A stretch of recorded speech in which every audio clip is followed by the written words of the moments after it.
Eh bien, bonjour à toutes et à tous.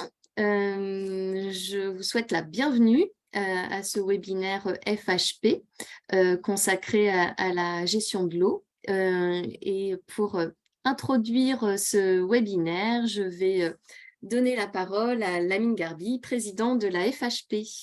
Merci Marie-Claire. Je vous accueille en mode un petit peu dégradé.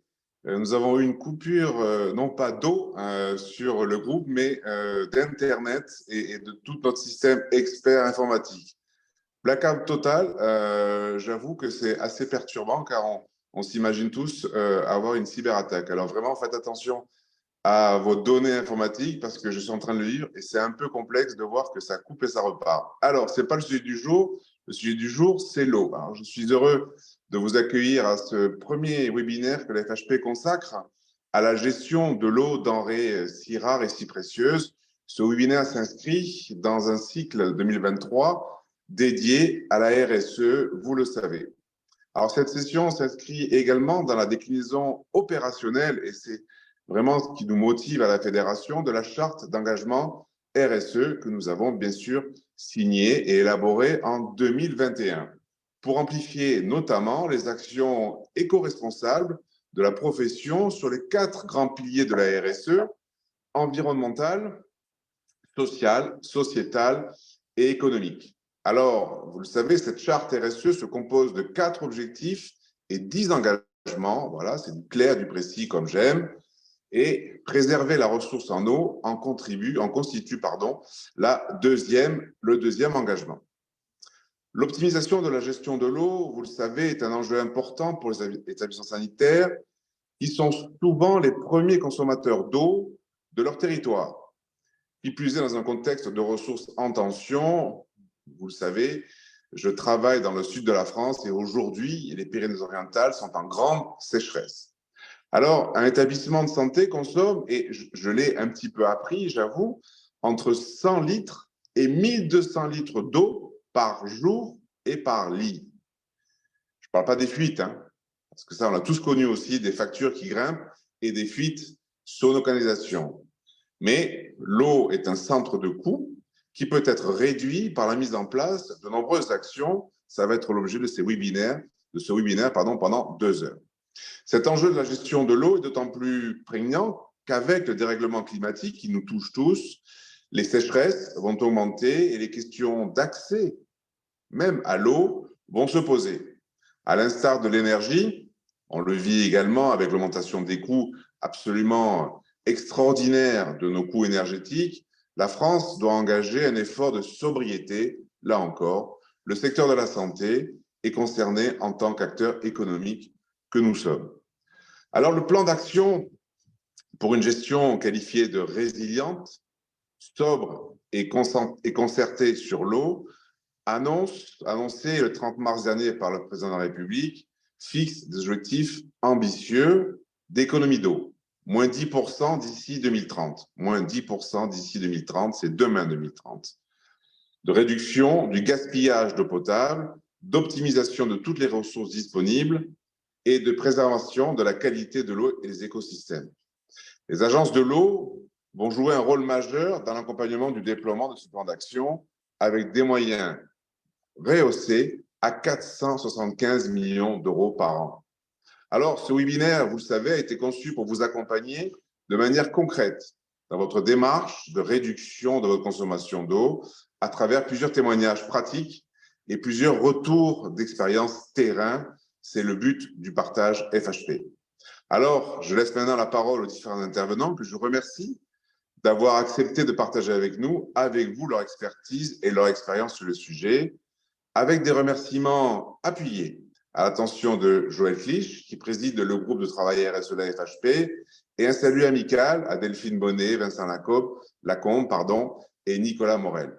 J'en profite pour remercier également nos intervenants, Younes Nezar de la NAP, qui va nous parler de 10 actions gagnantes, et de Zinou Zeglil sur les aides financières des agences de l'eau. Voilà, aides financières comme l'énergie, c'est à prendre et c'est toujours intéressant de savoir ce qui peut se passer autour de nous. Marie-Claire, merci pour l'organisation de ces webinaires qui rencontrent toujours un succès qui ne cesse de m'étonner. Moi qui suis tout de même pour les réunions physiques, mais je m'aperçois que le monde change et que de se connecter 2 heures tous ensemble permet de faire avancer la cause, nos dossiers et surtout le partage au sein de la fédération. Vous le savez qui m'est cher, partage d'informations, partage de données et bien sûr partage d'amitié. Merci Marie-Claire, je vous laisse la bonne gestion de ce webinaire. Merci beaucoup, Président, pour cette introduction. Et peut-être avant de donner la parole aux différents intervenants, vous dire que vous pouvez poser vos questions dans le chat, dans le fil de discussion tout au long des interventions. Alors, il y aura une séquence dédiée en fin de webinaire pour répondre à toutes vos questions. Mais si vous les posez au fil de l'eau au cours des interventions, les différents intervenants pourront également y répondre au fil de l'eau. Donc, mais sans plus attendre, je vais donner la parole à Younes Nezar, qui est expert développement durable à l'ANAP. En effet, l'ANAP a travaillé sur l'enjeu effectivement de la gestion de l'eau et de la réduction de consommation d'eau. Donc, ça s'est matérialisé par l'élaboration d'un visuel synthétique qui recense les 10 actions gagnantes pour réduire durablement la consommation d'eau et Younes Nezar en a été l'auteur. Et donc, Younes, sans plus attendre, je vous donne la parole pour nous expliquer eh bien, par où on commence quand on veut s'attaquer à l'enjeu de sobriété en eau. Merci beaucoup Marie-Claire. Je remercie d'abord la FHP pour l'organisation de ce webinaire et également pour l'invitation. Donc effectivement, la NAP, donc moi je suis expert développement durable à la NAP depuis septembre dernier, donc j'ai une formation d'ingénieur. J'ai eu l'occasion aussi de travailler autour notamment des gaz à effet de serre et de la démarche carbone des établissements de santé. Et c'est un sujet aussi que je porte également à la NAP. Et en fait, on est parti d'un constat simple à la NAP, c'est que sur l'Observatoire du développement durable, dont la campagne s'est terminée récemment, on a observé qu'un établissement sur 5, quasiment, parmi des centaines de répondants, et cette année un peu plus, ne suivait pas sa consommation d'eau. Et au-delà de suivre la consommation, on ne connaissait pas l'évolution en fait de cette consommation d'eau dans un contexte, comme l'a rappelé le président de la FHP à l'instant, de sobriété de l'eau à l'échelle de l'État.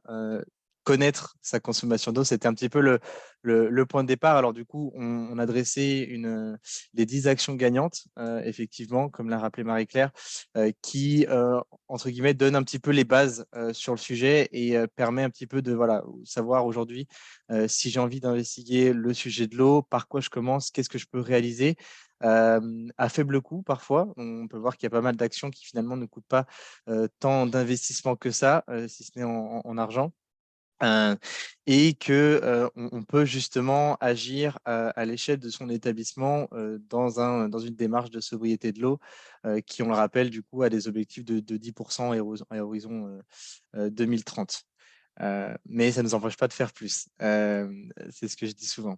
Du coup, là, je vais vous présenter un petit peu les différentes actions. Je ne vais pas forcément rentrer dans le détail. L'idée, c'est simplement de vous donner un petit peu les clés de compréhension, sachant que à travers les retours d'expérience et à travers également le témoignage de Ginou Zegdil sur les agences de l'eau, on va voir qu'il y a pas mal de ces actions sur lesquelles vous pouvez être accompagné par des acteurs experts sur le sujet et également bénéficier d'établissements qui ont déjà mené ces actions dans leurs établissements. Et du coup, vous pourrez aussi bénéficier de leur retour d'expérience afin de ne pas forcément peut-être reproduire les mêmes erreurs ou en tout cas le faire de manière plus optimisée. La première chose, du coup, mais c'est un petit peu le b.a.-ba, c'est de commencer par un état des lieux. Déjà, un état des lieux du réseau d'eau. Donc, ça peut passer par une vérification régulière des maintenances pour éviter les fuites, qui est d'ailleurs un des services proposés par les agences de l'eau, sur lequel vous pouvez être accompagné. C'est également une mesure de consommation. Comme je l'ai dit, beaucoup d'établissements ne connaissent pas leur consommation d'eau et ne connaissent pas l'évolution de la consommation d'eau. Donc, ça va consister à prendre une période de faible consommation pour les petits établissements, passer par voilà, le relevé de compteur manuel en essayant de préconiser voilà, une période à faible consommation afin d'avoir une consommation dite nominale, donc consommation normale de l'établissement, afin justement de pouvoir identifier les pics de consommation. Pour les établissements un peu plus avancés sur ces questions-là, vous pouvez intégrer, et je connais beaucoup d'établissements qui commencent à le faire, intégrer la consommation d'eau directement dans le logiciel GTB ou GTC, donc c'est la gestion technique du bâtiment ou gestion technique centralisée du bâtiment. Donc c'est un environnement qui permet de suivre de manière connectée un petit peu voilà, tout ce qui va être chauffage, climatisation, consommation d'électricité, consommation de gaz, etc. De manière automatisée et centralisée sur une interface utilisateur. Et vous avez la possibilité, en équipant vos compteurs d'eau ou en équipant la consommation d'eau avec des petits modules, de pouvoir suivre cette consommation d'eau, consommation et ainsi suivre notamment les alertes quand il y a un pic de consommation. Vous pouvez en être directement alerté. Une information aussi à savoir, c'est qu'il y a le décret BACS qui rend ces logiciels obligatoires à horizon 2025 pour un certain périmètre d'établissement. Et que dans tous les cas, l'intégrer dès maintenant permettra d'anticiper un petit peu cette réglementation. Pour vous donner un ordre d'idée, une fuite de robinet, c'est à peu près 20 mètres cubes d'eau. Donc, si on prend l'eau à 3 euros le mètre cube, qui est le prix moyen en France, on serait du coup à 60 euros sur une fuite de robinet par an. Pour une plus grosse fuite de 450 mètres cubes, par exemple, ça peut arriver, hein, c'est fréquent. On serait du coup sur 1 350 euros par robinet par an, ce qui représente en tout cas des coûts qui sont non négligeables pour nos établissements.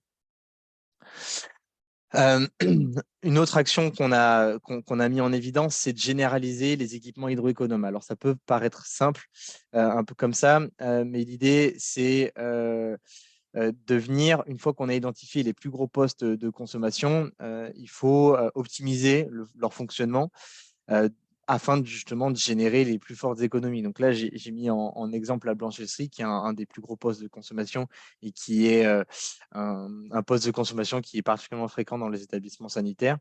Il y a des choses qui sont possibles et sur lesquelles justement aussi les ingénieurs peuvent vous aider, mais il existe aussi un grand nombre de retours d'expérience sur le sujet. Il y a la possibilité d'optimiser les cycles de lavage à travers les taux de chargement, l'ajustement des débits, utiliser des équipements un peu plus optimisés en termes de lavage ou également mettre en place des systèmes de recyclage de l'eau, de réutilisation de l'eau, c'est possible aussi. La réglementation est stricte, mais il y a des possibilités, il y a des choses qu'on peut faire. Je vous ai mis, pas forcément l'exemple, mais les cuisines et les salles à manger qui sont aussi des gros postes de consommation d'eau. Pareil, vous pouvez passer par des équipements de cuisine efficace ou former le personnel à une utilisation responsable de l'eau. Il existe aussi des choses à mettre en place là-dessus. J'aurais pu également mentionner les douches, les balnéos et les installations sanitaires. Je vous ai mis également au milieu ce qu'on appelle un brise-jet. Celui-là, c'est un brise-jet en étoile qui permet justement qui limite le risque d'infection et l'entartrage qui est sujet du coup à des risques légionnels. Mais vous avez, qui est déconseillé, mais vous avez quand même la possibilité d'utiliser sur une partie d'établissement ou utiliser le brise-jet en étoile qui est beaucoup moins sujet à l'entartrage. Et en fait, ce brise-jet va venir réduire et donner une sensation de débit qui n'est pas réelle à travers un procédé de mécanique des fluides, on va dire. Et ça donne une sensation qui est plus d'eau, mais avec un débit qui est, une quantité d'eau qui est la même. Donc pour ça, c'est intéressant parce que ça permet de générer des économies. Pour les ordres de grandeur, en général, sur les brise-jets, c'est quelque chose de l'ordre d'une trentaine de pourcents, voire plus dans certains cas. Ça dépend de la manière dont est consommé, mais c'est quand même des équipements qui sont non négligeables. Les études montrent qu'on économise 30% d'économie d'eau par brise-jet, donc c'est pas rien. et ça ne coûte pas grand-chose, quelques euros. Même avec quand même un point de vigilance, c'est qu'il faut nettoyer régulièrement ces terminaux. De manière générale, les nettoyer de manière régulière, c'est important, mais particulièrement avec ces brise-jets en étoile. Ensuite, je vous ai mis également la photo d'un anémomètre qui permet de mesurer la pression d'eau. C'est pas un anémomètre, pardon, excusez-moi. Et en fait, pour dire qu'il est essentiel aussi de régler la pression du réseau d'eau à un niveau optimal pour éviter le gaspillage et aussi prévenir les fuites. Parce qu'un réseau d'eau qui fonctionne avec une grosse pression, ça met en contrainte le réseau et ça peut augmenter le nombre de fuites. 3,4 bars, c'est la pression en moyenne qui est fournie à votre compteur. L'idée, c'est d'aller se rapprocher de cette donnée-là. Alors forcément, ça va dépendre du type de réseau et je vous laisserai vous renseigner plus précisément en fonction de votre type de réseau, mais c'est quand même une vigilance à avoir. Et parfois, en réglant le niveau de pression, on peut également économiser d'eau et ça coûte encore une fois pas grand-chose. Donc en fait, en combinant ces différentes actions, on peut optimiser son utilisation globale de l'eau et contribuer à la protection de cette ressource. Ensuite, on a mis une catégorie qui s'appelle faites des petits travaux. Alors l'idée en fait de cette catégorie-là, c'est de montrer que en investissant un petit peu, on peut avoir des économies fortes. C'est un petit peu le leitmotiv de cette fiche finalement. Et là, je vous ai mis quelques exemples. Voilà, là, je vous ai mis la fermeture automatique des robinets. Ça, c'est quelque chose qui peut paraître anodin, mais qui n'est pas encore malheureusement systématisé dans nos établissements. Ça m'est déjà arrivé régulièrement de rentrer dans un établissement et voir un robinet, je pense peut-être que vous aussi, un robinet qui tourne à l'infini et on se demande quand est-ce qu'il va s'arrêter. Donc, installer un robinet à fermeture automatique, ça peut générer jusqu'à 70% d'économie d'eau sur le robinet. Encore une fois, c'est des économies qui sont très fortes avec un investissement qui est très faible. On peut réduire aussi le temps d'utilisation avec un système d'ouverture fémorale, donc je l'ai mis sur la gauche, qui est beaucoup moins, qui présente des risques sanitaires beaucoup moins forts, ou un capteur de présence. Et en fait, on peut aussi également jouer sur la temporisation. Parfois aussi, on a tendance à installer des robinets automatiques, mais finalement, on met une temporisation qui est beaucoup trop grande et finalement, l'eau coule beaucoup plus que ce qu'il ne faut. Donc, en plus d'installer des robinets à fermeture automatique d'eau, on préconise aussi d'aller jouer sur la temporisation. Donc, forcément, ça va dépendre, on va dire, l'acculturation de votre personnel ou des patients qui viennent dans votre établissement, mais on peut jouer sur du 5 secondes, sur du 10 secondes maximum, et quitte à ce que la personne réutilise l'eau. C'est un peu le concept de mettre des petits gobelets dans les restaurants où on a de l'eau. Des boissons sucrées illimitées, ça limite grandement la consommation, même si maintenant c'est devenu interdit, mais vous avez compris l'idée.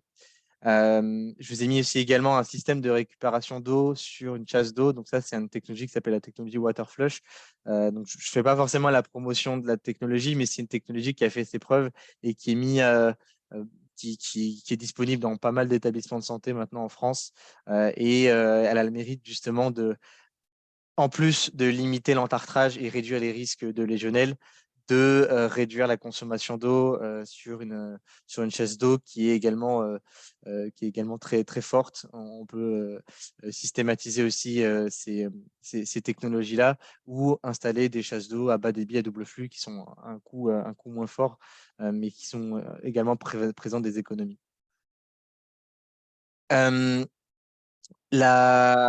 Ça, c'est quelque chose de primordial, mais qui est valable dans la plupart des. Enfin, je voulais parler avant ça de la récupération des eaux de pluie, qui est un vrai sujet, on en parle souvent. Est-ce qu'on a le droit ou pas de récupérer des eaux pluviales en établissement de santé? Alors la réponse est oui, mais uniquement pour un usage extérieur. Donc en fait, l'eau de pluie que vous devez récupérer, elle doit être forcément, il y a forcément plein de règles qui s'y appliquent. Il faut qu'elle soit reçue sur une toiture qui n'est pas accessible pour assurer l'entretien et la maintenance. Le stockage doit être fait sur une cuve hors sol ou enterrée. Et l'utilisation de cette eau-là, donc ça c'est précisément pour les établissements sanitaires et médico-sociaux, elle ne peut être utilisée à l'intérieur du bâtiment, dans l'enceinte du bâtiment, mais elle peut être utilisée pour l'arrosage des espaces verts, elle peut être utilisée également pour le nettoyage des véhicules ou d'autres utilisations. Vous pouvez innover sur ce terrain-là, sachant que, de mémoire, les instances de réglementation sur ces sujets-là étaient en discussion au cours du mois d'avril pour voir si on pouvait récupérer ces eaux-là, enfin en tout cas proposer des récupérations, des réutilisations de cette eau-là dans un autre cadre. Donc ça, là-dessus, j'ai pas plus d'informations là-dessus, mais c'est possible qu'il y ait des évolutions réglementaires sur cette question-là dans les prochains mois. Mais c'est pas forcément prévu. Donc, Monsieur, excusez-moi, Joël Clich, hein, je ouais. suis président d'ailleurs de la commission. Moi, il me semble que vis-à-vis des toilettes, effectivement, il y a la réglementation qui a évolué et qu'on pourrait peut-être utiliser les eaux de récupération uniquement pour les toilettes. C'est une question que je repose et ça vaut le coup, effectivement, de s'y intéresser. Merci. Oui, ben justement, c'était justement dans je ne voulais pas forcément le mentionner parce qu'il ne me semble pas avoir vu le décret passer, mais c'est possible que je l'ai manqué. Mais c'est vrai que l'utilisation des eaux pluviales dans l'établissement de santé pour les sanitaires, c'était là justement la réutilisation qui était soulevée. Peut-être que M. Zegdil on saura un peu plus, mais en tout cas, c'était justement cette utilisation-là qui était dans le débat très dernièrement, justement, parce qu'il y avait pas mal d'établissements qui remontaient ce besoin-là. Donc, les pouvoirs publics ont décidé de se positionner. Merci. Pas de problème. Merci pour votre intervention. La dernière chose, justement, c'est un peu the last but not least, pour être bien anglophone, c'est l'importance d'impliquer le personnel dans ces sujets-là. Alors, ça va être vrai sur la plupart des actions qu'on mène en matière de RSE ou de transition écologique, c'est de donner du sens aux actions. De manière générale, il est essentiel d'embarquer tout le monde pour que la transformation de votre établissement fonctionne. Donc, chaque membre du personnel doit être conscient de l'impact de son travail sur l'environnement et doit être engagé dans la mise en œuvre des changements écologiques qui sont aujourd'hui nécessaires. On l'a rappelé en début de webinaire. Donc, cet engagement, il est crucial pour que, à la fois que ces nouvelles pratiques soient mises en place et surtout soient maintenues à long terme. On rencontre souvent ce sujet-là en établissement de santé. C'est que voilà, on met des choses en place. Finalement, ces activités et ces actions reposent sur des individualités, pas forcément sur une charte de l'établissement ou les valeurs de l'établissement, ce qui fait que quand l'employé, le personnel part, l'action n'est pas forcément perdurée. Donc, c'est important d'inscrire tout ce sujet-là dans l'ADN, si je puis dire, de l'établissement.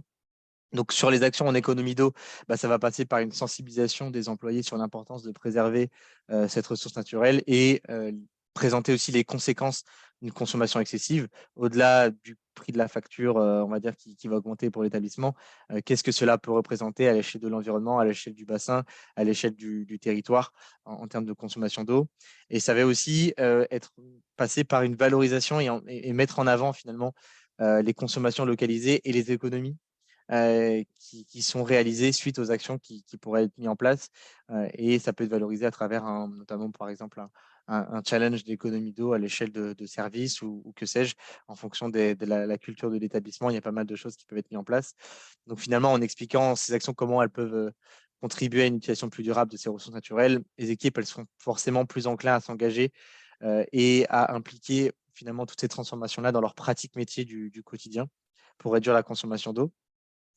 Et la dernière action qu'on avait également mis en évidence, c'était de communiquer sur les éco-gestes. Alors aujourd'hui, il y a pas mal d'éco-gestes qui existent, que ce soit sur le champ de l'énergie, mais aussi sur le champ de l'eau. Et pareil, ça, c'est des choses qui peuvent être hyper importantes. Sur le champ de l'énergie, on dit souvent le chiffre qui marque, c'est 7 à 10% d'économie d'eau juste avec des éco-gestes, enfin d'économie d'énergie juste avec les éco-gestes.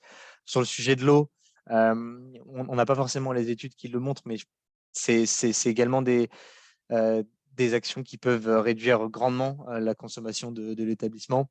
Donc là, pareil, en fonction de la culture de l'établissement, ça peut passer par une campagne via des affiches, des ateliers, des courriels, des bulletins d'information en fonction de ce qui fonctionne le mieux dans votre établissement. C'est vous qui connaissez votre personnel le mieux pour justement à chaque fois informer sur les avantages d'une économie d'eau et encourager l'engagement pour cette cause.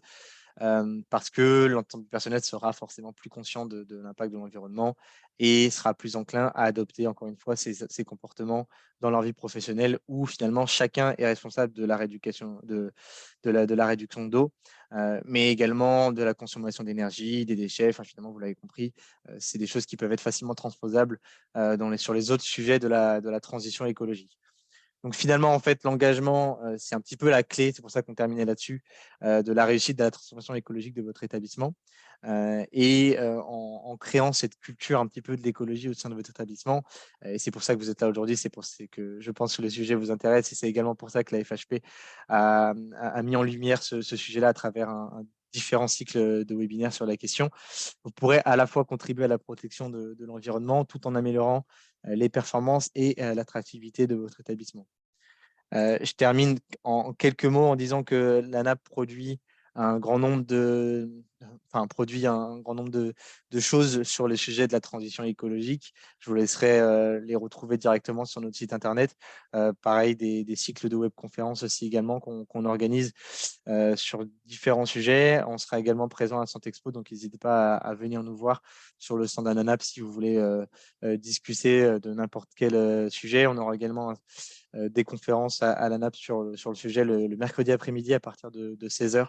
On a le sujet de l'eau, d'énergie, de la RSE sur lequel vous pourrez également nous écouter et nous questionner si besoin est. Et je crois que j'en ai terminé. Merci beaucoup.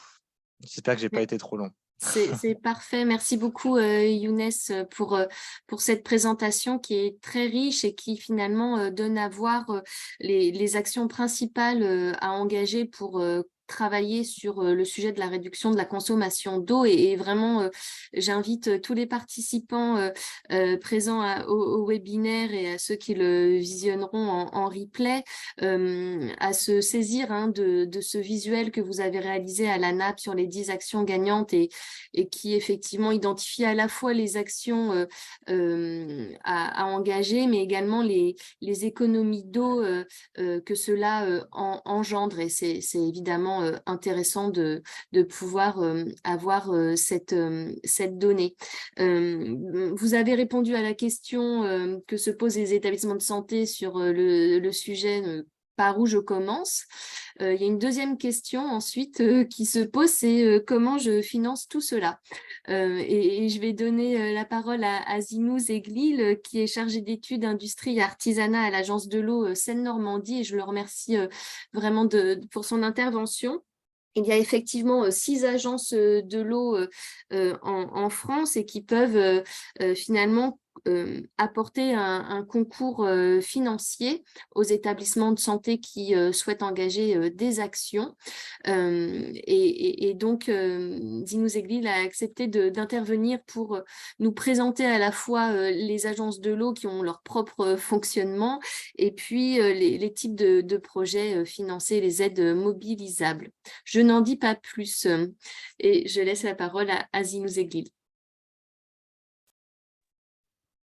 Bonjour à toutes et à tous. Donc, j'essaye de remettre à jour l'écran. Voilà.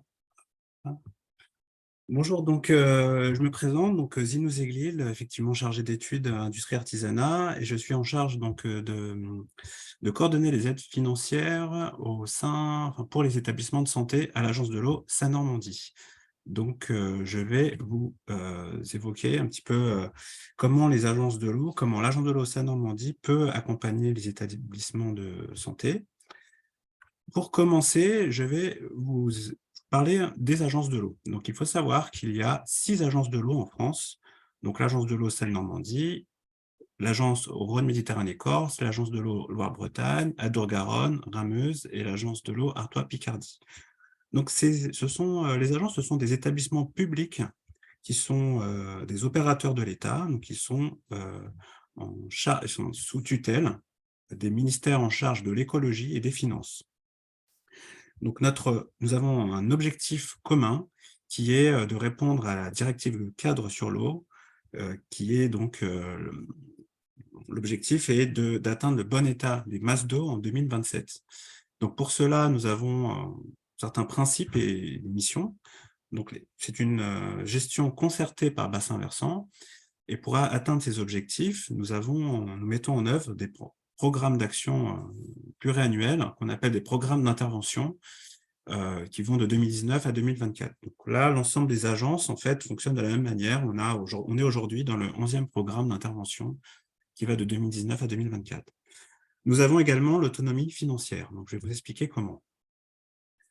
Pour l'agence de l'eau Seine-Normandie, donc là, je reprends pour Seine-Normandie, nous avons pour le 11e programme, pour les acteurs économiques, donc, dont les hôpitaux privés font partie, n'est-ce pas?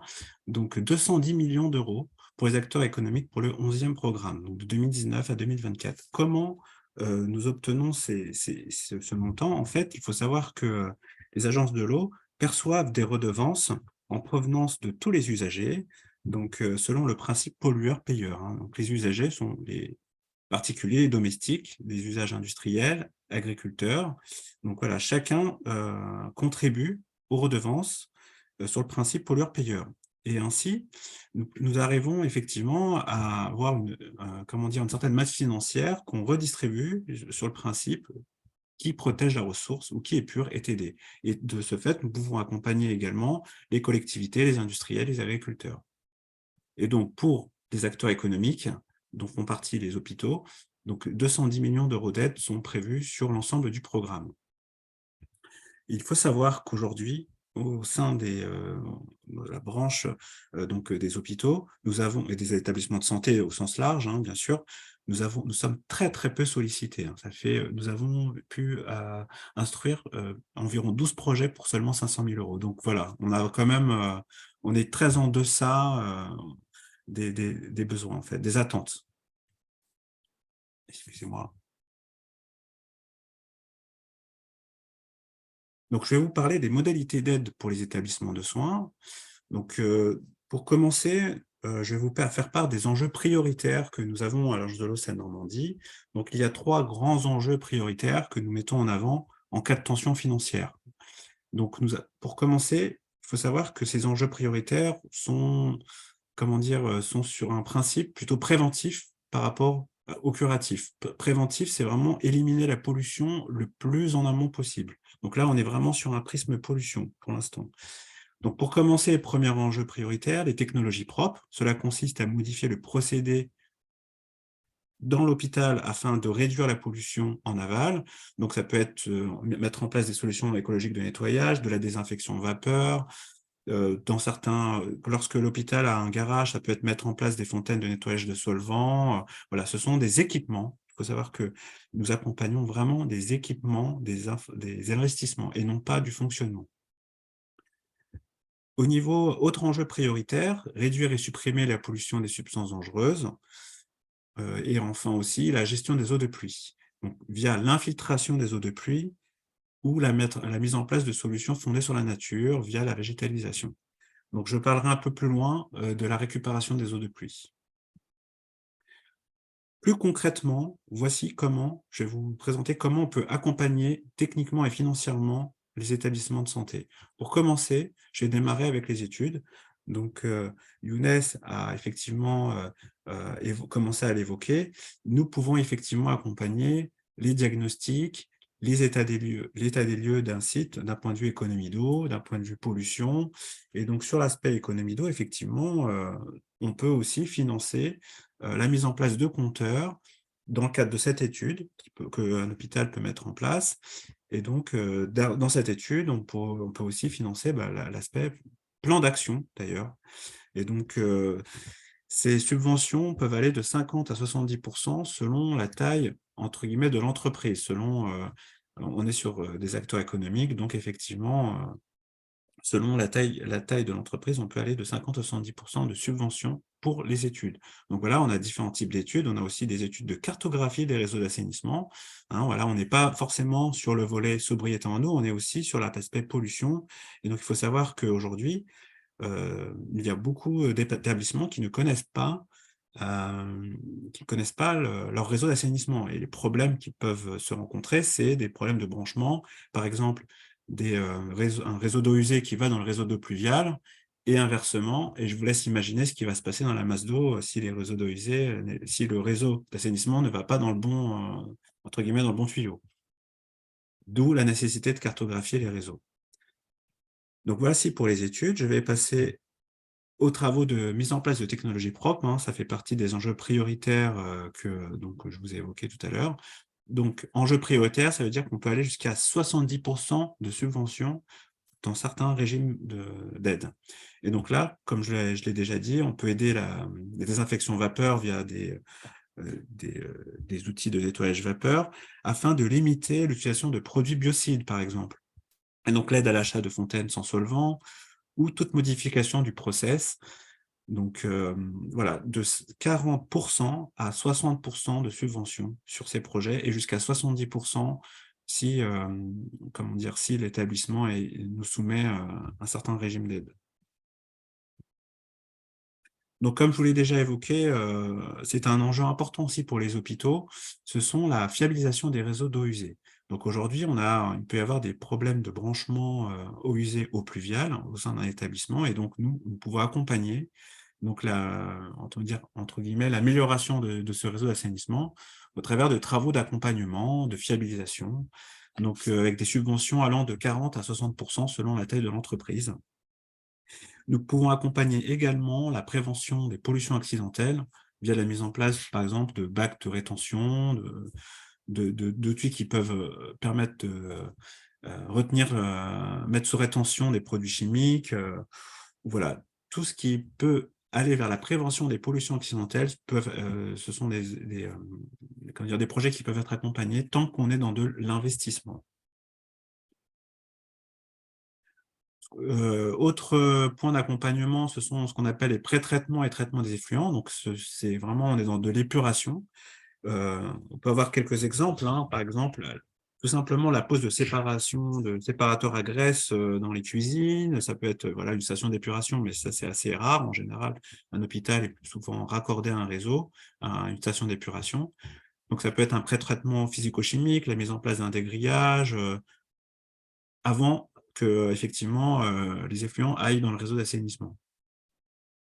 Donc pour la partie réduction des micropolluants, là on est sur un aspect plutôt, on va dire, curatif. On peut aider effectivement jusqu'à 70% de subventions selon le régime d'aide. Et donc de 40 à 60% de subventions selon la taille de l'entreprise. Sur l'aspect sobriété en eau, donc effectivement, le plan eau a mis en lumière effectivement un certain nombre de mesures à mettre en place. Donc nous pouvons accompagner la sobriété en eau, bien entendu, via plusieurs possibilités. Donc la mise en place de solutions économes en eau dans un bâtiment, ça peut être effectivement la mise en place de brise-jets, de mousseurs, effectivement, ce sont des projets qu'aujourd'hui on n'a pas vraiment un retour d'expérience en termes d'aide. Par contre, effectivement, on a déjà accompagné des établissements pour mettre en place des tunnels de lavage performants au niveau des blanchisseries. Donc là, il y a un certain volume qui a été économisé, donc ça peut être très, très intéressant. Et sur la réutilisation des eaux non conventionnelles, donc effectivement, on peut accompagner dans le cas où l'ARS est sollicité. Alors, je reviens sur la récupération des eaux de pluie. Effectivement, la récupération des eaux de pluie est normalement interdite en raison du décret du 2 août 2008, si je me souviens bien, qui interdit pour les établissements de santé la réutilisation des eaux de pluie à l'intérieur des bâtiments. Je n'ai pas, à ma connaissance, de projet de décret qui pourrait ouvrir vers cette utilisation, hein, donc utilisation en interne bâtiment. Cela dit, je vous permets d'alerter également que effectivement, la récupération des eaux de pluie peut être accompagnée pour l'arrosage, bien entendu. Toutefois, je m'interroge sur le nettoyage des véhicules, dans la mesure où, dès qu'on est sur de la haute pression, il faut savoir que l'avis du Haut Conseil de la santé publique déconseille de faire de la haute pression, de nettoyer à haute pression des eaux provenant, même des eaux de pluie en provenance des toitures non accessibles. Donc voilà, c'est une alerte du Haut Conseil de la santé publique, mais effectivement, il n'y a pas d'interdiction sur les nettoyages des véhicules, hein, mais voilà, c'est plus une recommandation. Donc enfin, sur la gestion durable des eaux de pluie, donc là, en fait, on est sur des projets qui vont permettre l'infiltration des eaux de pluie au niveau de la parcelle. Donc, l'idée, c'est de végétaliser un maximum et déraccorder les eaux de pluie qui vont vers le réseau d'eau pluviale afin de maîtriser la pollution à la parcelle, faire en sorte qu'on décharge la station d'épuration d'un trop gros volume. Et donc là, en fait, via des projets de type installation de toitures végétalisées, de revêtements peureux, d'enrobés drainants, d'espaces en creux, voilà, on a tout un panel de possibilités qui permettent d'accompagner du coup, de 40 à 60% selon la taille de l'entreprise. Et étant donné qu'on est sur un enjeu prioritaire, c'est vraiment, on peut aller jusqu'à 70% selon le régime d'aide. Alors, plus concrètement, comment solliciter l'agence de l'eau, comment solliciter même les agences au sens large, on va fonctionner de la même manière. Il est très important, vraiment primordial, de contacter l'agence avant le projet. Dès que, dès qu'il y a une idée de projet, il faut se mettre en relation avec le chargé d'opération qui va vous permettre de vous accompagner techniquement et financièrement. Donc surtout, ne pas passer commande avant l'accord de l'agence de l'eau. Voilà, ça c'est un point commun entre les agences qui font qu'il faut vraiment solliciter le plus en amont possible le chargé d'opération.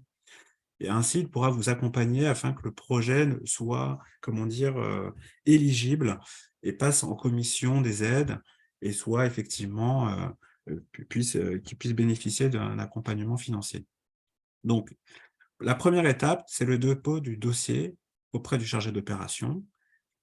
Afin de ne pas attendre la commission des aides ou la signature de notre directrice générale, lorsque le dossier est réputé complet, l'agence de l'eau, les agences peuvent vous envoyer un courrier vous autorisant à démarrer les travaux, sans forcément, effectivement, donner un engagement de l'aide. Ainsi, l'hôpital, l'établissement de santé peut démarrer les travaux. Ensuite, il reçoit un avis conforme, puis l'accord définitif, et enfin, il pourra démarrer les travaux une fois que la convention d'aide a été effectivement... il pourra, démarrer les travaux avec la subvention. Entre le dépôt du dossier et le démarrage l'accord et la subvention, il peut s'écouler entre 2 et 3 mois environ. Je vous ai listé dans cette présentation des contacts des autres agences. Donc, étant donné que là, les taux que je vous ai présentés, les modalités que je vous ai présentées sont propres à Seine-Normandie, il est possible qu'il y ait peut-être des changements en fonction des agences. Donc, je vous invite vraiment, selon la situation de votre site, à aller sur le site Les Agences de l'eau, à saisir la commune sur laquelle se trouve votre établissement de santé, et ainsi vous connaîtrez votre agence, et avec la liste que je vous ai donnée ici sur cette présentation, vous contactez mon homologue, ou moi-même si l'agence est sur le bassin Seine-Normandie, et nous pourrions vous orienter vers le chargé d'opération qui pourra vous accompagner pour votre démarche de demande d'aide.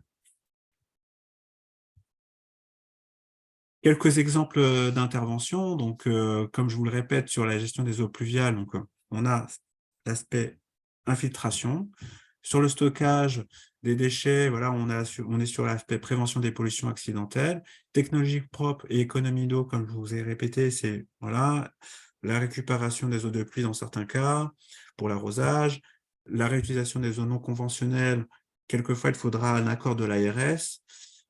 Surtout, la mise en place d'état des lieux, ça c'est très important pour savoir où on en est, connaître un petit peu où est-ce qu'on en est au niveau du site, d'un point de vue consommation d'eau, avant tout, et mettre en place un plan d'action.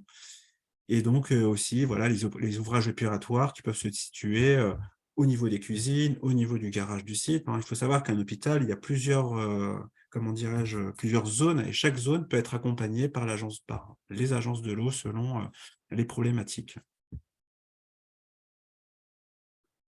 Voilà, j'en ai fini pour ma présentation. Écoutez, je reste à votre écoute pour toute question et n'hésitez pas à nous solliciter.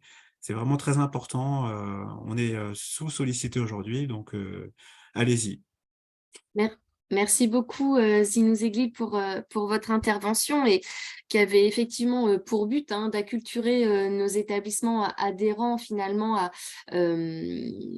aux missions des agences de l'eau et donc voilà, du potentiel de mobilisation des aides financières que vous proposez. Et vous l'avez dit, 12 projets financés issus du secteur de la santé, c'est très faible et effectivement, ça ne reflète pas finalement le niveau d'engagement du secteur sur ces sujets. Et donc, ça prouve bien que les établissements de santé méconnaissent les aides financières mobilisables auprès des agences de l'eau. Donc, voilà, je renouvelle le conseil formulé par Zinou Zegli. Rapprochez-vous de votre agence de l'eau en amont de vos projets, comme l'a fait d'ailleurs Nicolas Morel, qui est technicien dialyse à la polyclinique Medipôle Saint-Roch à Cabestany, et qui va vous présenter justement une illustration, en tout cas d'actions engagées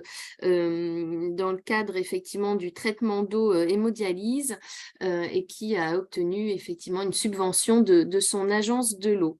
Nicolas Morel, je vous donne la parole.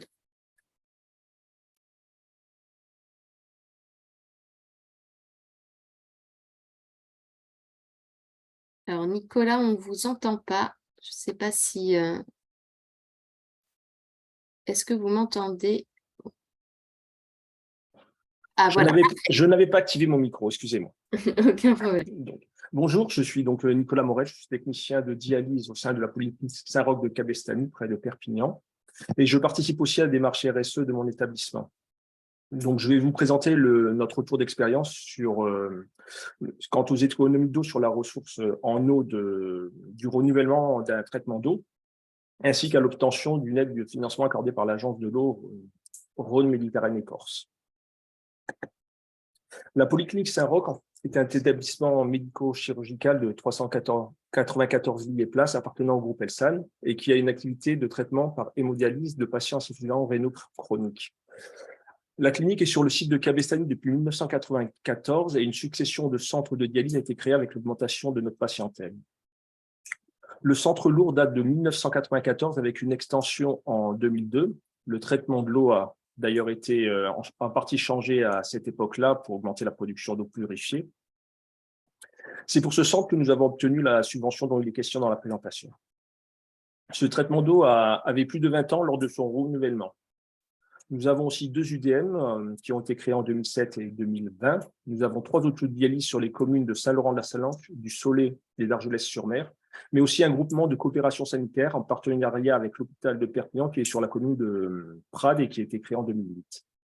L'ensemble de ces bassins versants sur lesquels nos centres sont installés étaient en alerte renforcée depuis l'été 2022 et sont maintenant au niveau crise sécheresse depuis le 10 mai. Alors, pourquoi nous avons changé ces traitements d'eau? Suite à la récurrence de problèmes techniques, mais surtout à la difficulté de trouver de pièces détachées après plus de 18 ans de fonctionnement, nous avons commencé à renouveler nos traitements de l'eau en 2016. Il faut savoir qu'il n'y a pas de durée légale de fonctionnement pour ces dispositifs, comme c'est le cas pour les générateurs de dialyse.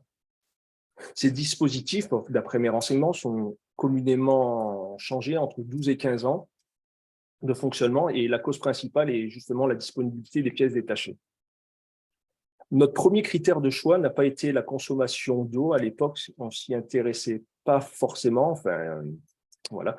Outre la qualité physico-chimique de l'eau et sanitaire de l'eau distribuée pour mettre en sécurité nos patients, ce qui a fait la différence était à l'époque l'acte existant de supervision et de maintenance qui permettait d'augmenter la réactivité de l'équipe technique et d'éviter des déplacements pour acquitter une alarme, par exemple, ce qui contribue à réduire notre impact CO2, mais ce n'est pas le sujet de cette présentation.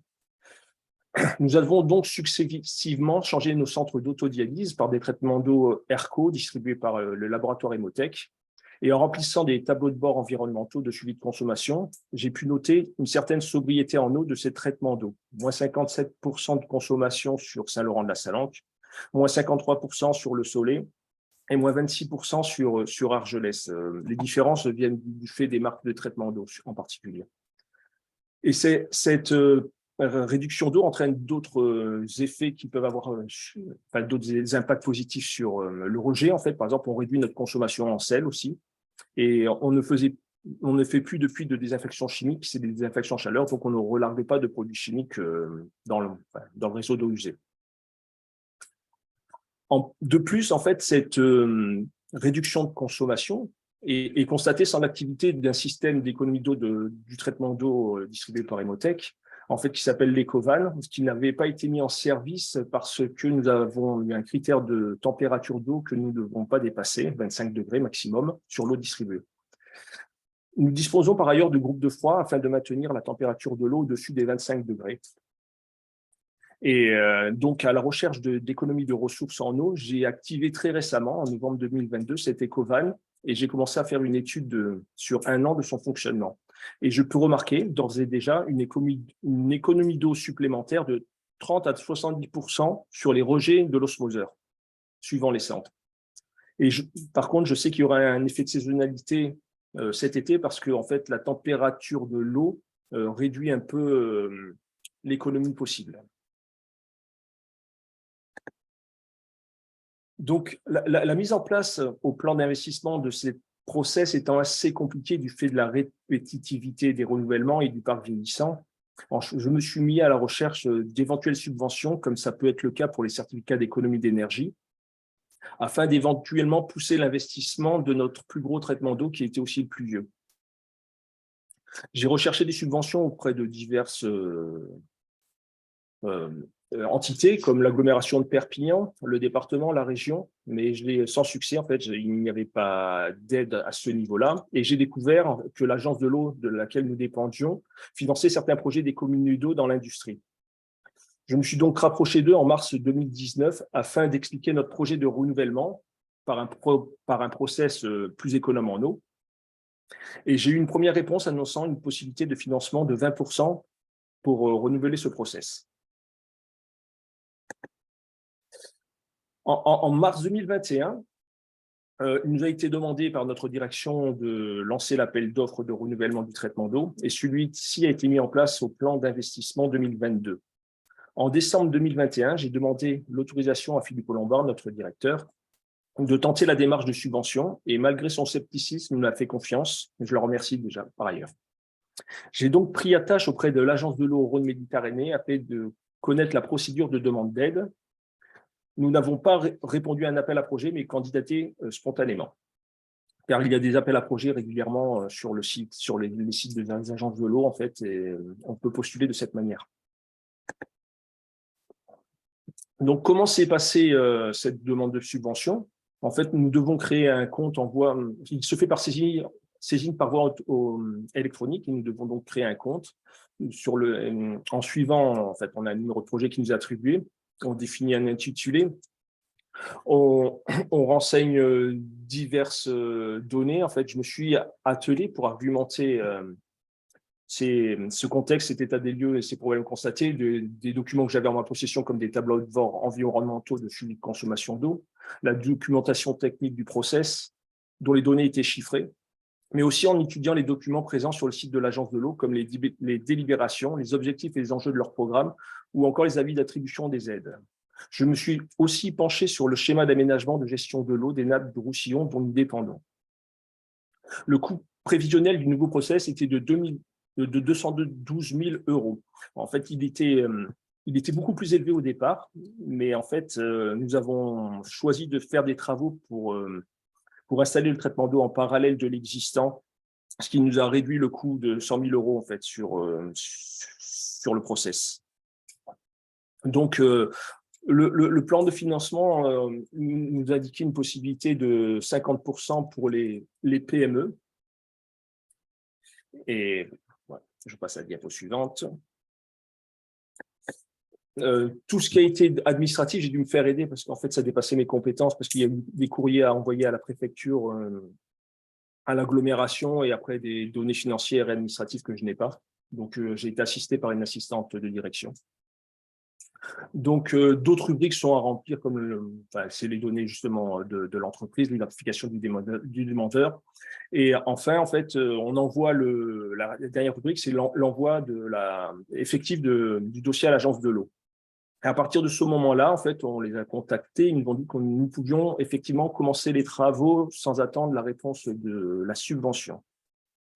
Alors, je tiens à faire attention, en fait, on a été confronté, donc on ne peut pas financer ces projets par le crédit bail, donc c'est que de l'autofinancement. Il faut bien sûr, comme l'a rappelé M. Zegli, ne pas signer de commande et ne pas commencer les travaux avant d'avoir complété la saisine. Et par contre, nous avons été soumis à la règle de minimis. Je pense que M. Zegli pourra mieux vous expliquer que moi ce qu'il en est. En fait, je ne la connaissais pas avant de faire la demande. En octobre 2022, donc, nous avons obtenu notre subvention. Et voilà. Donc, nous avons eu la bonne surprise, en fait, de recevoir 70% de subvention, donc 148 400 €. Mais en fait, ces 70% de ce que nous avons compris sont soumis à la règle des minimis. Et donc, je ne sais pas exactement les impacts sur le plan financier. Nous avons eu l'acompte versé des signatures de la convention et fourni sur des pièces justificatives, c'est-à-dire en voie de RIB et en fait du commencement des travaux. Par contre, je ne sais pas si nous avons eu le solde, je m'en suis pas renseigné récemment. Les travaux étant finis. Donc, je vous mets quelques captures d'écran en fait, des obligations qu'il y a sur la convention.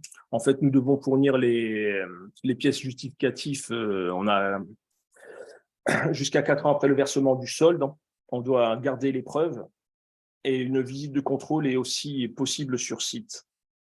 De plus, on a eu une obligation de communication sur les aides de l'agence de l'eau. En fait, pour nous, c'était l'imposition de logo et référence de l'agence de l'aide parce que les montants des travaux étaient inférieurs à 150 000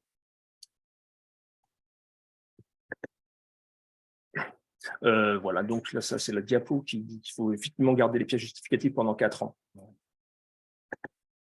En conclusion, je sais que j'ai été un peu rapide, donc ne pas hésiter à contacter votre agence de l'eau et surtout anticiper en amont, parce que nous, je pense qu'on a fait la démarche un peu tard, nous ne connaissons pas vraiment la procédure.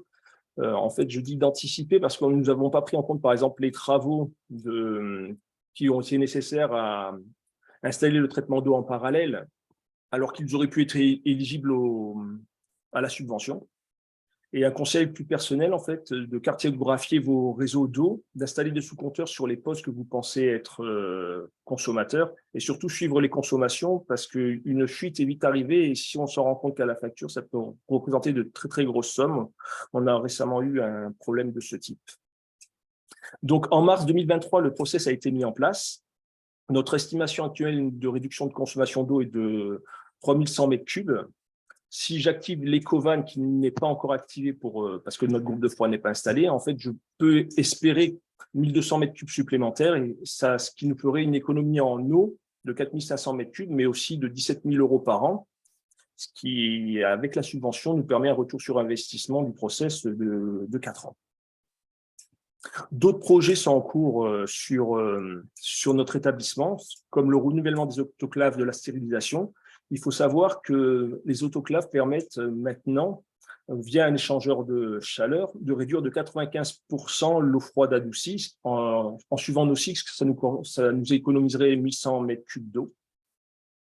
Il nous reste à renouveler notre dernier traitement d'eau qui peut permettre une économie d'eau de 3000 m3. Et la réutilisation des osmoseurs, on a un potentiel de 9000 m3, donc l'exemple de la clinique Saint-Exupéry qui va suivre nous intéresse vivement. Par contre, nous avons été soumis à la règle de minimis puisque nous avons eu 70%, donc il ne nous resterait que 50 000 € sur 3 ans de subvention. Mais j'aimerais que M. Zegli nous explique exactement cette règle des minimis, enfin, pour moi personnellement. En tout cas. Et je vous ai laissé aussi un lien sur le guide de la dialyse verte qui a plein d'exemples concrets d'économie d'eau, mais aussi d'électricité et tout ça, qui est intéressant si vous avez un centre de dialyse pour mettre des actions en place. Voilà. Je vous remercie de votre attention. Merci beaucoup, Nicolas Morel, pour ce témoignage qui finalement avait notamment pour objectif de montrer à tous les établissements participants au webinaire qu'il est vraiment possible de mobiliser des financements et que finalement voilà, les taux de subvention sont voilà, très intéressants. Mais du coup, comme vous avez posé une question à Zinou Zegli, je me permets de lui donner la parole pour y répondre. Oui, merci pour la question. Effectivement, il faut savoir jongler avec les régimes d'aide, hein, je suis d'accord. Donc, en fait, à l'Agence de l'eau Seine-Normandie, pour les acteurs économiques, nous mobilisons 2 régimes d'aide. Il faut savoir qu'un régime d'aide, en fait, c'est un régime qui dépend de l'Union européenne. Il y a un premier régime qui s'appelle le régime RGEC, c'est le régime général par exemption, et le régime de minimis. Le régime de minimis, en fait, c'est un régime qui va contraindre, qui est finalement qui peut être contraignant. C'est qu'en fait, l'entreprise ne peut recevoir que 200 000 € sur un exercice, sur 3 exercices fiscaux. C'est-à-dire que au-delà, elle ne pourra plus recevoir d'autres aides d'État. Alors que le régime d'aide générale, il n'y a pas de plafond européen. Ce plafond de 200 000 €, c'est un plafond qui est défini par l'Union européenne.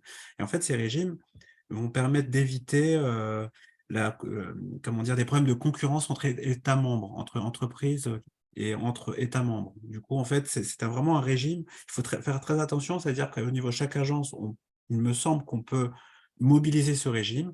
Il faut faire une déclaration au moment de la demande d'aide pour dire oui, jusqu'à présent, je n'ai pas consommé mes 200 000 € en termes de régime d'aide de minimis. Du coup, je demande l'aide au régime des minimis. Mais par contre, il faut savoir qu'une fois qu'on a reçu l'aide, effectivement, on a consommé dans ces 200 000 € et il faut faire attention qu'effectivement, on ne dépasse pas parce que sinon, c'est la Cour des comptes qui peut peut-être revenir vers l'entreprise parce qu'en fait, c'est quelque chose de déclaratif, quoi. Je ne sais pas si je suis très très clair, hein. En tout cas, c'est une facilité en fait d'instruction aussi, hein, le régime des minimis, par rapport au rapportage entre les agences et l'Union européenne et la Commission européenne. Donc, ce sont des facilités de rapportage également, d'où l'existence de ce régime. C'est un régime un petit peu simplifié par rapport au régime RGEC. Et ce régime permet justement d'atteindre des taux comme 70%, parce qu'en fait, là, du coup, on dépasse les plafonds européens des régimes RGEC. Aujourd'hui, les régimes RGEC, c'est 50 à 70% pour les études, 40 à 60% pour les travaux. Et on peut aller jusqu'à 70 en de minimis, parce qu'en fait, c'est un régime simplifié, le de minimis. Voilà, RGEC, de minimis. RGEC, c'est les taux qui sont plafonnés, les taux de subvention qui doivent être plafonnés. Nous, à Seine-Normandie, on est au taux maximum permis par l'encadrement communautaire. Et effectivement, des minimis, on peut aller au-delà. Là, on a choisi d'aller jusqu'à 70%, l'agence de l'eau Rhône-Méditerranée-Corse également. Mais par contre, c'est un régime qui s'appelle des minimis. Et cette contrainte de 200 000 € qu'il ne faut pas dépasser sur 3 exercices fiscaux. Est-ce que je ne sais pas si c'est plus clair? Merci, monsieur. Je prends la parole, hein, docteur Clich. Si vous pouviez nous faire une fiche de synthèse là-dessus et l'envoyer à FHP, nous serions ravis. Ok, je m'en charge. Promis, je m'en charge. Excusez-moi, ça va peut-être couper. J'ai plus de batterie sur mon ordinateur, donc mais je me reconnecte. Mais oui, D'accord. je vous reprends. Merci. Merci beaucoup Zinou Zegli pour cet éclaircissement et par avance effectivement pour cette fiche technique qu'on pourra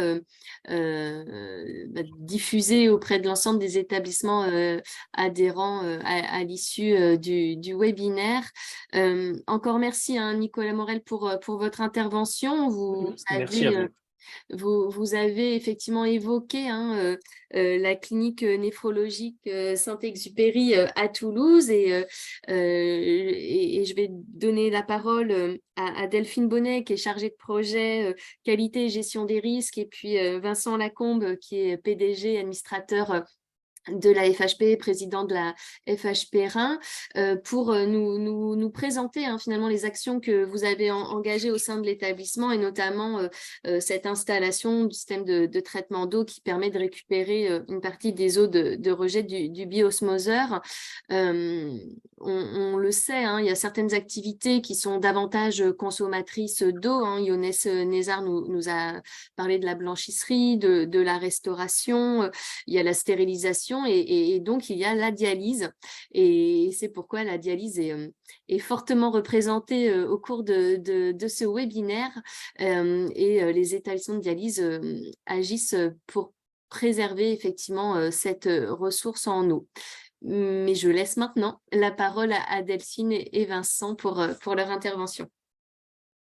Alors, merci Marie-Claire. D'abord, on souhaitait remercier la FHP effectivement d'organiser ce webinaire. Et effectivement, les activités de dialyse sont très consommatrices de ressources en eau. Et on va partager avec vous deux choses. La première, c'est qu'on a mis en œuvre un bâtiment d'extension en 2020. Donc, voilà, en toute humilité, on a mené quelques actions et la préservation des ressources en eau faisait partie intégrante de notre projet d'extension. Et puis effectivement, on va se focaliser sur le recyclage des eaux de rejet de nos traitements d'eau. Donc, je suis Vincent Lacombe, je suis président de cet établissement et également président de la FHP Rhin. Je suis avec Delphine Bonnet, qui est chargée de projet sur la clinique Saint-Exupéry. Alors, au niveau de nos actions, effectivement, maîtriser la ressource en eau, c'est une préoccupation qui est globale. On a pu mettre en place des actions qu'on a intégrées, en fait, comme l'a dit M. Lacombe, au fil des phases de rénovation et de construction bâtimentaire, notamment dans le cadre de notre projet d'extension mis en œuvre en 2020. Donc, on a pu intégrer des actions qui ont par ailleurs été citées et qui sont mises en place par beaucoup d'établissements, je pense, aujourd'hui. D'abord, l'équipement des chasses d'eau avec un double débit, les économies d'eau chaude sanitaire avec la mise en place au niveau des différents points d'usage de mitigeurs thermostatiques, de réducteurs d'eau et de cellules de détection au niveau des robinets pour pouvoir trouver instantanément la bonne température et la juste quantité d'eau. Mais aussi, on a pu mettre en place, dans le cadre de notre projet d'extension, des compteurs divisionnaires qui nous permettent maintenant de suivre la consommation d'eau de manière plus fine, vraiment par service, et de faire une veille sur les fuites et les surconsommations d'eau via la maintenance préventive et curative, avec le service technique. Par ailleurs, outre les actions pour essayer de maîtriser la consommation d'eau, la quantité d'eau utilisée, on essaie aussi de réduire l'impact de nos activités sur la qualité des effluents, ce qu'on peut rejeter. Donc, ça passe en partie, on le verra après, par tout ce qu'on a pu mettre en place au niveau de la dialyse, qui sera présenté plus spécifiquement. De manière plus générale, par contre, sur les activités de bionettoyage, aujourd'hui, on a recours à la technique du bionettoyage par la vapeur pour le nettoyage des chambres patients à la sortie. On est passé aussi sur l'usage de la microfibre et de l'eau pour le nettoyage des sols. Et en parallèle, pour l'utilisation des produits de bionettoyage, on est équipé maintenant de centrales de dilution pour maîtriser le dosage de produits et limiter du coup le rejet de ces produits dans l'environnement. En parallèle, on travaille également en continu avec les équipes logistiques et bionettoyage sur une veille en fait des fiches de données de sécurité des produits référencés pour limiter justement l'utilisation de substances dangereuses pour la santé et l'environnement. Et on se tourne également vers l'achat de produits écolabellisés, Nordic Swan, l'écolabel européen par exemple.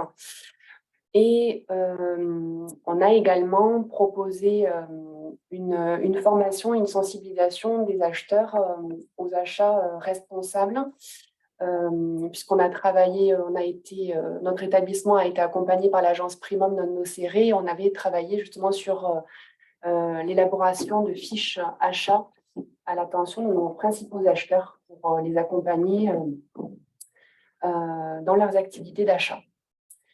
Et toujours, par contre, là, sur l'économie justement de la quantité d'eau utilisée, on se tourne également au niveau des achats sur l'achat d'équipements, de matériel économe en eau, que ce soit les autolaveuses ou les lave-linges. Donc, Saint-Exupéry, c'est un établissement qui dispose de 12 implantations, un centre lourd et 11 unités périphériques, UAD, UDM. Avec une part d'activité assez importante et exclusivement sur le département de la Haute-Garonne. Et on réalise en tout à peu près un peu plus de 70 000 séances d'hémodialyse par an.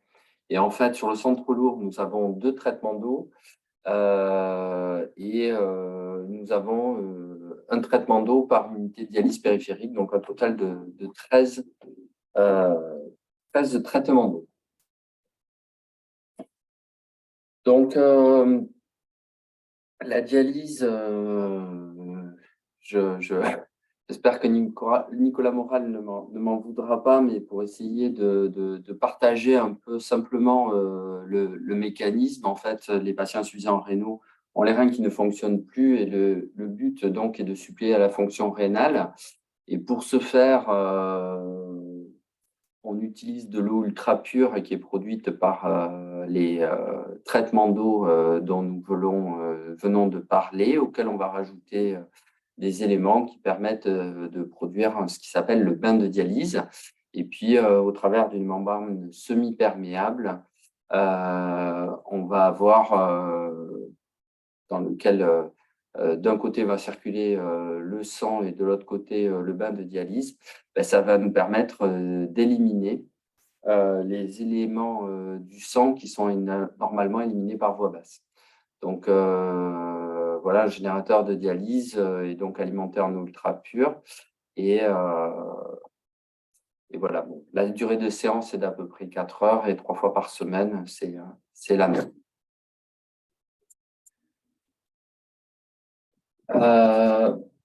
Nos activités sont des grands consommateurs d'eau. Et le système d'eau permet donc de produire cette eau dite osmosée qui passe par un premier équipement de pré-traitement et puis par un phénomène d'osmose inverse au travers d'un osmoseur en général ou aujourd'hui des bios qui sont en biosmose.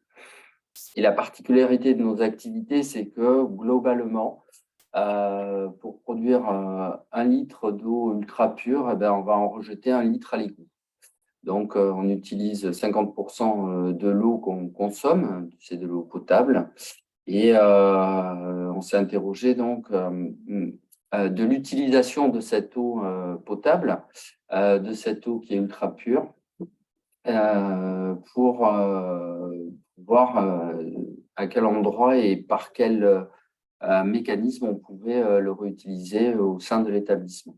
Donc, aujourd'hui, le schéma qui est présenté permet de produire, d'alimenter 64 postes de dialyse. C'est la consommation d'eau sur la clinique Saint-Exupéry, c'est-à-dire sur le centre lourd. Et on réalise à peu près 42 000 séances de dialyse par an. Voilà. Alors, du coup, au niveau des enjeux portés par notre activité de dialyse, le premier objectif déjà, c'est d'essayer de réguler en fait la consommation d'eau au niveau de ce traitement d'eau. Ça a été une action qui a été développée par notre responsable technique récemment parti à la retraite à l'aide du fournisseur du traitement d'eau. Cette action, elle visait en fait à essayer de réguler la production d'eau au regard des besoins réels des générateurs de dialyse. Consommation. Et des consommations, exactement. Pourquoi? Parce qu'on est parti du constat suivant, c'est que en fait, le traitement d'eau, qui est un générateur, 2 ou 64 générateurs derrière, il va produire à chaque fois il va utiliser la même consommation d'eau. Donc, l'idée, en fait, on avait un traitement d'eau qui alimentait des salles de dialyse, mais qui alimentait aussi un service de soins intensifs équipé de générateurs de dialyse qui pouvaient fonctionner, par exemple, la nuit, en dehors des horaires du coup, de fonctionnement des salles de dialyse, qui pouvaient fonctionner la nuit pour 1 ou 2 séances de dialyse en urgence pour la prise en charge des patients dans le cas des urgences métaboliques. Voilà. Du coup, ce qui a été développé par le responsable technique et le prestataire sur le traitement d'eau, c'est d'essayer de mettre en place un système qui permet en fait de réguler l'utilisation de l'eau du réseau en fonction en fait de la consommation des générateurs par le biais d'une valve proportionnelle. Donc, cette solution nous a permis d'économiser 22% de la consommation pour le traitement de l'eau et de faire une économie de à peu près 20 000 € par an. Voilà. Donc, juste en complément de ce que vient d'exprimer Madame Bonnet, la vanne proportionnelle voilà, calcule en permanence, je pense, la résistivité sur l'eau de retour de la boucle qui alimente en fait l'ensemble des générateurs et va diminuer la production de l'osmoseur en conséquence à partir d'un certain seuil. Voilà, ça nous permet aussi sur certaines séries où on peut avoir un nombre de générateurs qui fonctionnent et qui soient pas de 64, mais peut-être de 58 ou autre, d'être au plus près de la consommation réelle des générateurs. Donc, ce qu'évoquait tout à l'heure Nicolas Morel, c'est qu'en fait, l'eau de rejet, avant ce que nous avons mis en place, si vous voulez, ça part à l'égout. Donc, sur des volumes assez significatifs, puisqu'on parle de 16 000 m3 par an.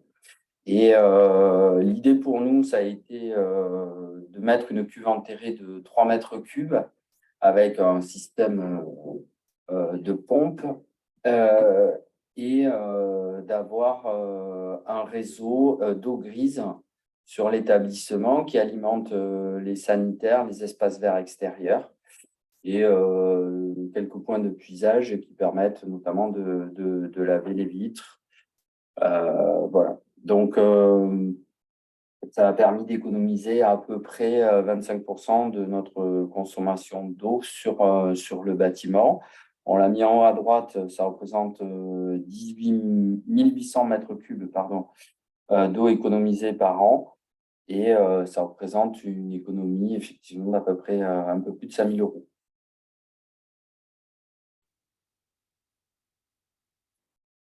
Et ensuite, du coup, le troisième objectif, c'est aussi pour nos activités de dialyse, aussi de réduire l'impact des produits chimiques pour l'entretien du traitement d'eau. Ça a été aussi par ailleurs évoqué par M. Morel. Donc, le traitement d'eau, en fait, nécessite des opérations de désinfection régulières pour limiter le risque de contamination bactérienne et virale, notamment par le biais de la génération de biofilms. Donc, que ce soit l'osmoseur, la boucle de distribution ou les générateurs, on doit faire des opérations régulières de désinfection. Aujourd'hui, les traitements d'eau sont de plus en plus performants et en plus d'être économes en eau, ils nous permettent aussi maintenant de faire des désinfections 100% chaleur, donc sans utilisation de produits chimiques. Et permettent d'intégrer vraiment toutes les composantes du traitement d'eau. Par ailleurs, on fait aussi des... Vous voulez rajouter quelque chose peut-être ? Non, vas-y. On fait aussi des désinfections des générateurs de dialyse. Donc, pareil, par un système de désinfection à la chaleur combiné à l'acide citrique aujourd'hui. Et dans ce qu'a présenté Monsieur Lacombe, sur l'utilisation des eaux de rejet de l'osmoseur, une partie nous sert également Une partie est également raccordée au réseau d'évacuation des générateurs en réalisant en fait des purges qui permettent de supprimer le biofilm qui peut éventuellement se créer au niveau de l'évacuation des générateurs. Alors, pour compléter ce que vient de dire Delphine, en fait, c'est que le fait de limiter l'utilisation d'agents chimiques pour stériliser, alors certes l'osmoseur, mais surtout les générateurs de dialyse, on se retrouve avec un débit assez faible au niveau des réseaux d'évacuation des générateurs de dialyse et on a eu un biofilm qui s'est constitué. Et donc, à partir du schéma qu'on vous a présenté tout à l'heure, avec la cuve de récupération des eaux de rejet, on l'a connecté en amont sur le réseau d'évacuation pour faire des chasses, si vous voulez, à intervalles réguliers pour pouvoir dégager ce biofilm. Voilà. Donc, sur notre dernière diapo, on a mis en synthèse ce qu'on avait mené comme action. Donc, ça nous a permis d'économiser à peu près 10 000 mètres cubes d'eau sur le réseau, ce qui représente un quart de la consommation d'eau totale et une économie d'environ 25 000 € par an. Je ne l'ai pas précisé tout à l'heure, mais la cuve et la pompe en 2014 avaient représenté un coût d'à peu près 10 000 €. Donc, on voit quand même qu'on n'est pas la cuve qui permet de capter les eaux de rejet. Hein, on n'est pas sur des budgets très significatifs, contrairement au traitement d'eau, hein, qui sont des équipements à plus de 200 000 € selon le nombre de postes de dialyse qu'il y a derrière. Mais voilà, ça permet quand même d'avoir un retour sur investissement assez rapide. Après, je n'intègre pas dans ce budget qui doit être aujourd'hui supérieur, puisqu'on est quasiment sur un budget qui date d'une dizaine d'années, mais je n'intègre pas le réseau de distribution d'eau grise. Parce que là, ça dépend un peu de l'établissement et de ce qu'on souhaite irriguer en eau grise. Merci à tous. Merci beaucoup Delphine Bonnet et puis Vincent Lacombe pour cette présentation et cette illustration qui montre en fait le potentiel d'économie d'eau effectivement quand on s'attaque à la fois à des actions que vous avez présentées en amont et puis aussi en termes de renouvellement d'équipements.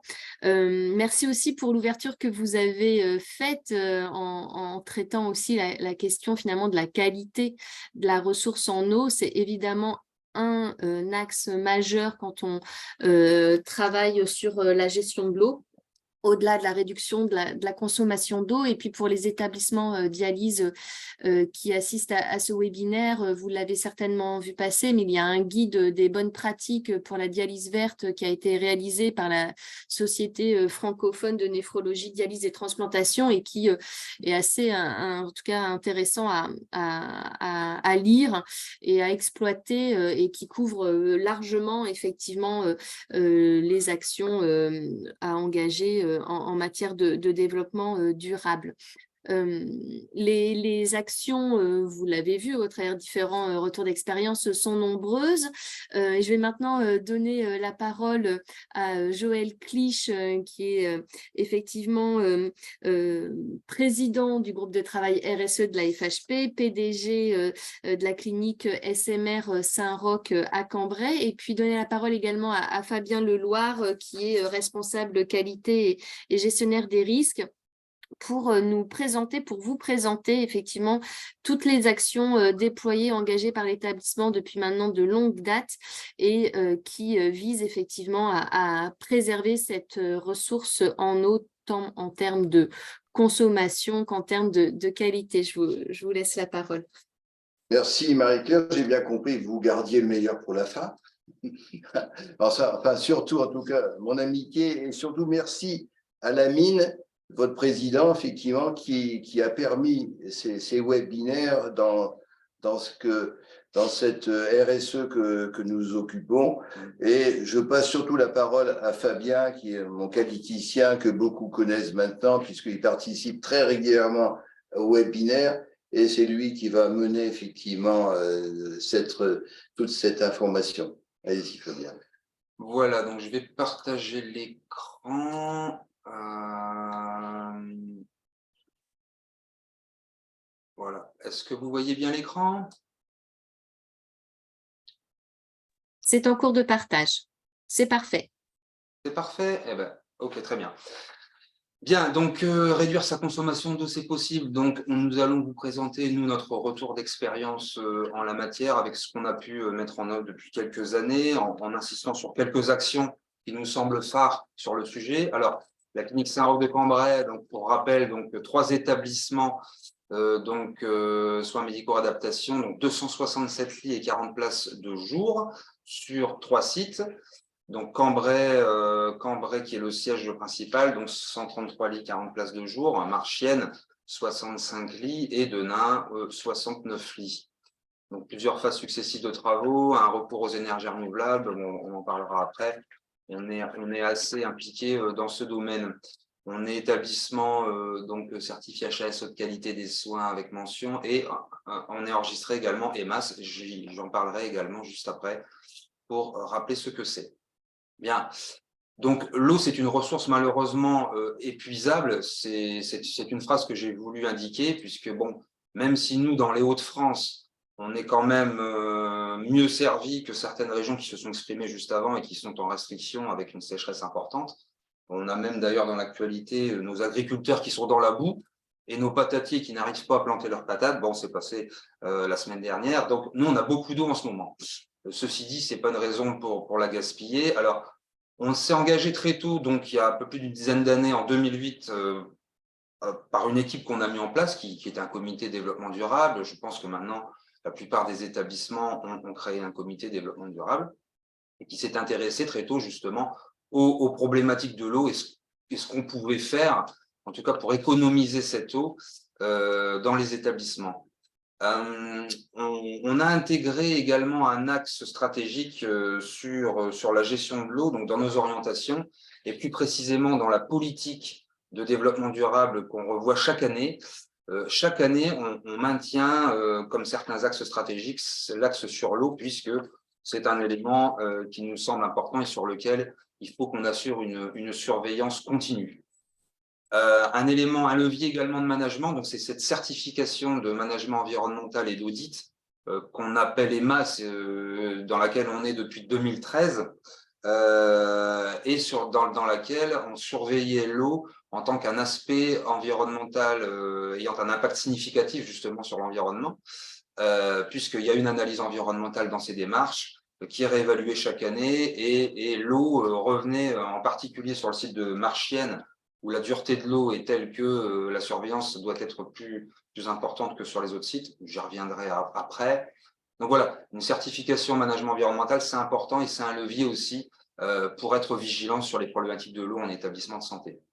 Simplement à noter que l'EMAS n'existe plus en France depuis décembre 2022, puisqu'il n'y avait pas assez d'entreprises, contrairement à l'Allemagne, et l'Espagne et l'Italie, où il y a beaucoup d'entreprises impliquées, mais en France, la compétence a été arrêtée. Donc, on va repartir sur un autre label qui sera probablement le label très haute qualité sanitaire environnementale, le THQSE. Toujours en termes d'action de management, donc depuis 2008, on a mis en place des indicateurs. Je pense pareil, là, il y a beaucoup d'établissements qui suivent leur consommation, quoiqu'on a vu tout à l'heure que 20% ne connaissaient pas leur ratio. Ce qui est important, c'est de ramener ces ratios à l'activité. On l'a toujours dit, donc il faut le répéter. Une consommation ramenée en jours par hospitalisation, c'est parlant.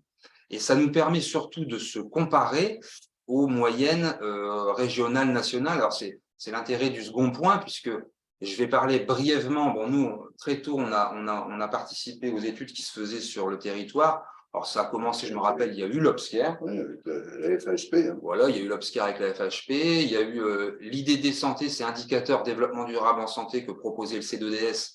Il fut un temps. Maintenant, on utilise plus majoritairement le MODE, le Monde Observatoire Développement Durable de l'ANAB. Donc, tout ça, ce sont des plateformes d'autodiagnostic pour mesurer la maturité des établissements par rapport à leur démarche de développement durable, RSE.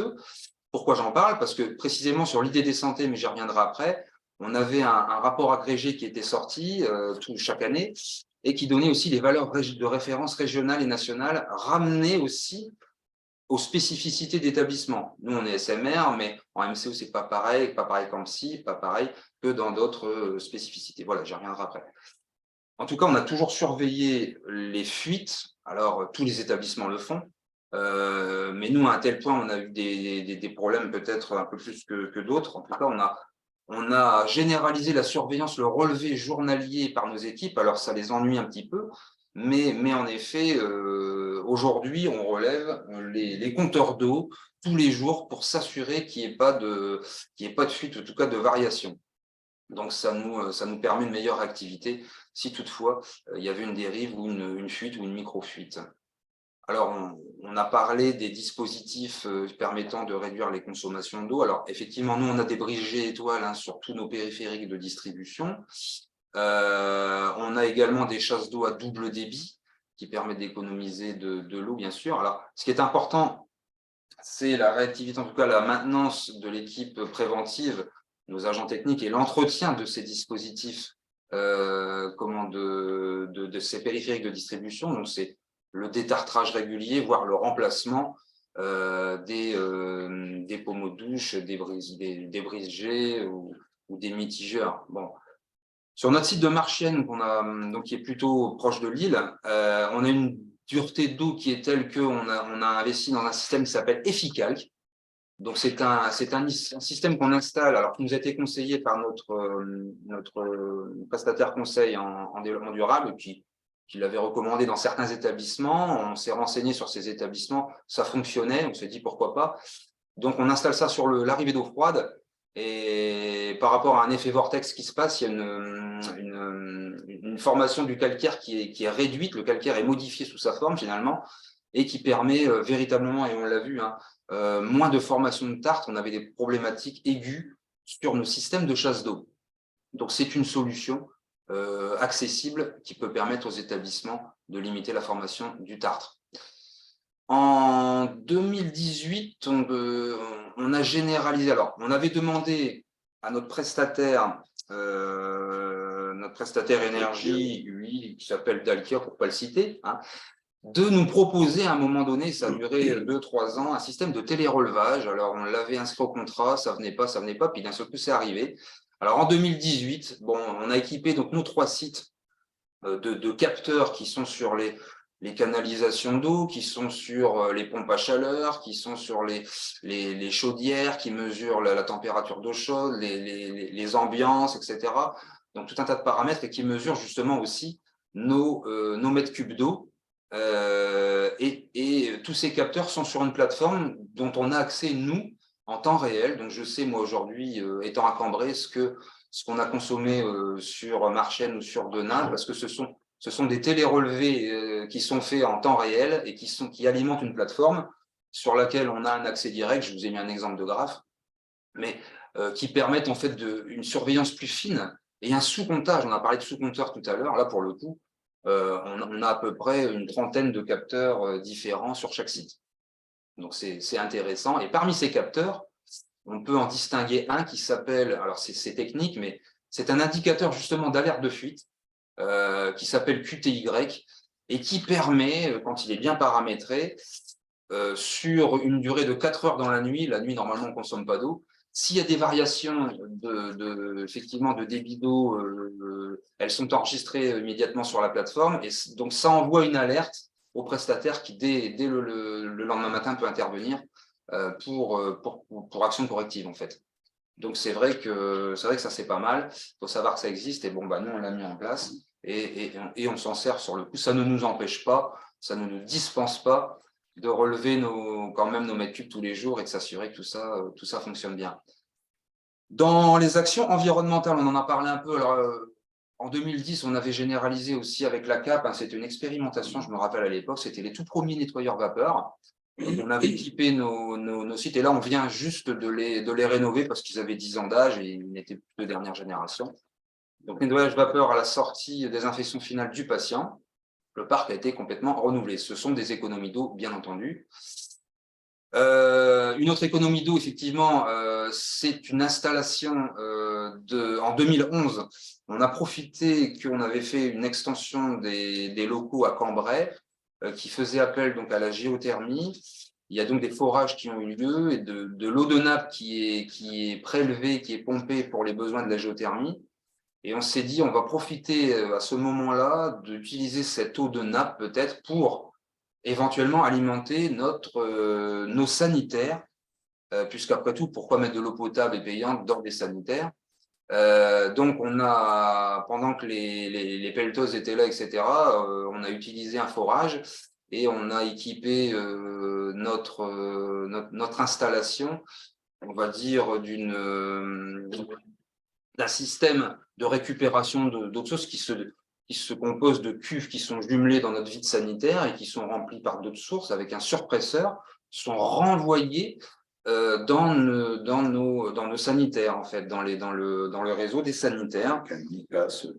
Avec un bypass, et ce qui permet, en cas de problème, c'est déjà arrivé que le surpresseur tombe en panne, moyennant quoi on peut rebipasser sur l'eau potable et l'eau de ville pour réalimenter les sanitaires. Et là, on voit effectivement à ce moment-là une consommation du compteur d'eau de ville qui s'accentue quand on repasse sur l'eau de ville. Donc, je vais vous parler des économies que ça nous a apporté.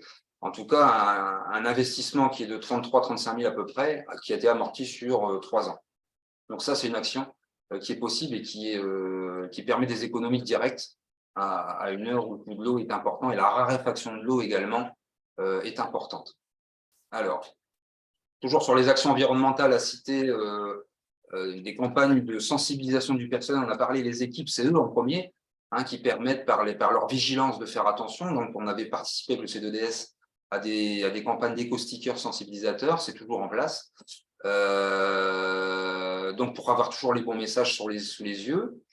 On a également, là, en 2021, quand on a renouvelé notre parc de nettoyeurs vapeur, mis en place également le bio-nettoyage quotidien, donc à la microfibre et l'eau, un petit peu comme l'établissement qui s'est exprimé tout à l'heure, donc Saint-Exupéry, je crois. Donc ça, c'est récent, mais ça permet aussi de véritables économies d'eau, notamment par la pré-imprégnation des bancs d'eau avec la juste quantité d'eau et aussi sur l'entretien des bancs d'eau par eux-mêmes. Voilà. Là, c'est ce que on ne voit pas très bien, mais alors là, il s'agit d'une extraction d'un rapport agrégé de l'IDD. C'était le dernier en date que j'ai retrouvé. C'était les données, c'était en 2018 sur les données de 2017, mais ça vous donne une idée un petit peu des ratios moyens qui est observé et sur lesquels on peut se comparer pour voir un petit peu si nos pratiques, en tout cas, sont les bonnes ou s'il faut qu'on s'améliore. Alors nous, par exemple, en SSR, on se situait à une moyenne de 240 litres par journée d'hospitalisation à peu près. Bon, c'est à peu près ce qu'on consomme nous. Je vais y revenir juste après. Mais on a également cette même répartition qui est différente dans les EHPAD, qui est elle-même différente en psychiatrie, qui est évidemment différente dans les établissements où il y a de la médecine aiguë, des blocs opératoires, de la maternité, de la dialyse. On est plutôt là à 500 litres par journée d'hospite. En dialyse, on est plutôt à 760 litres par journée d'hospitalisation. Et en cancéro, on serait à 450 en moyenne à peu près.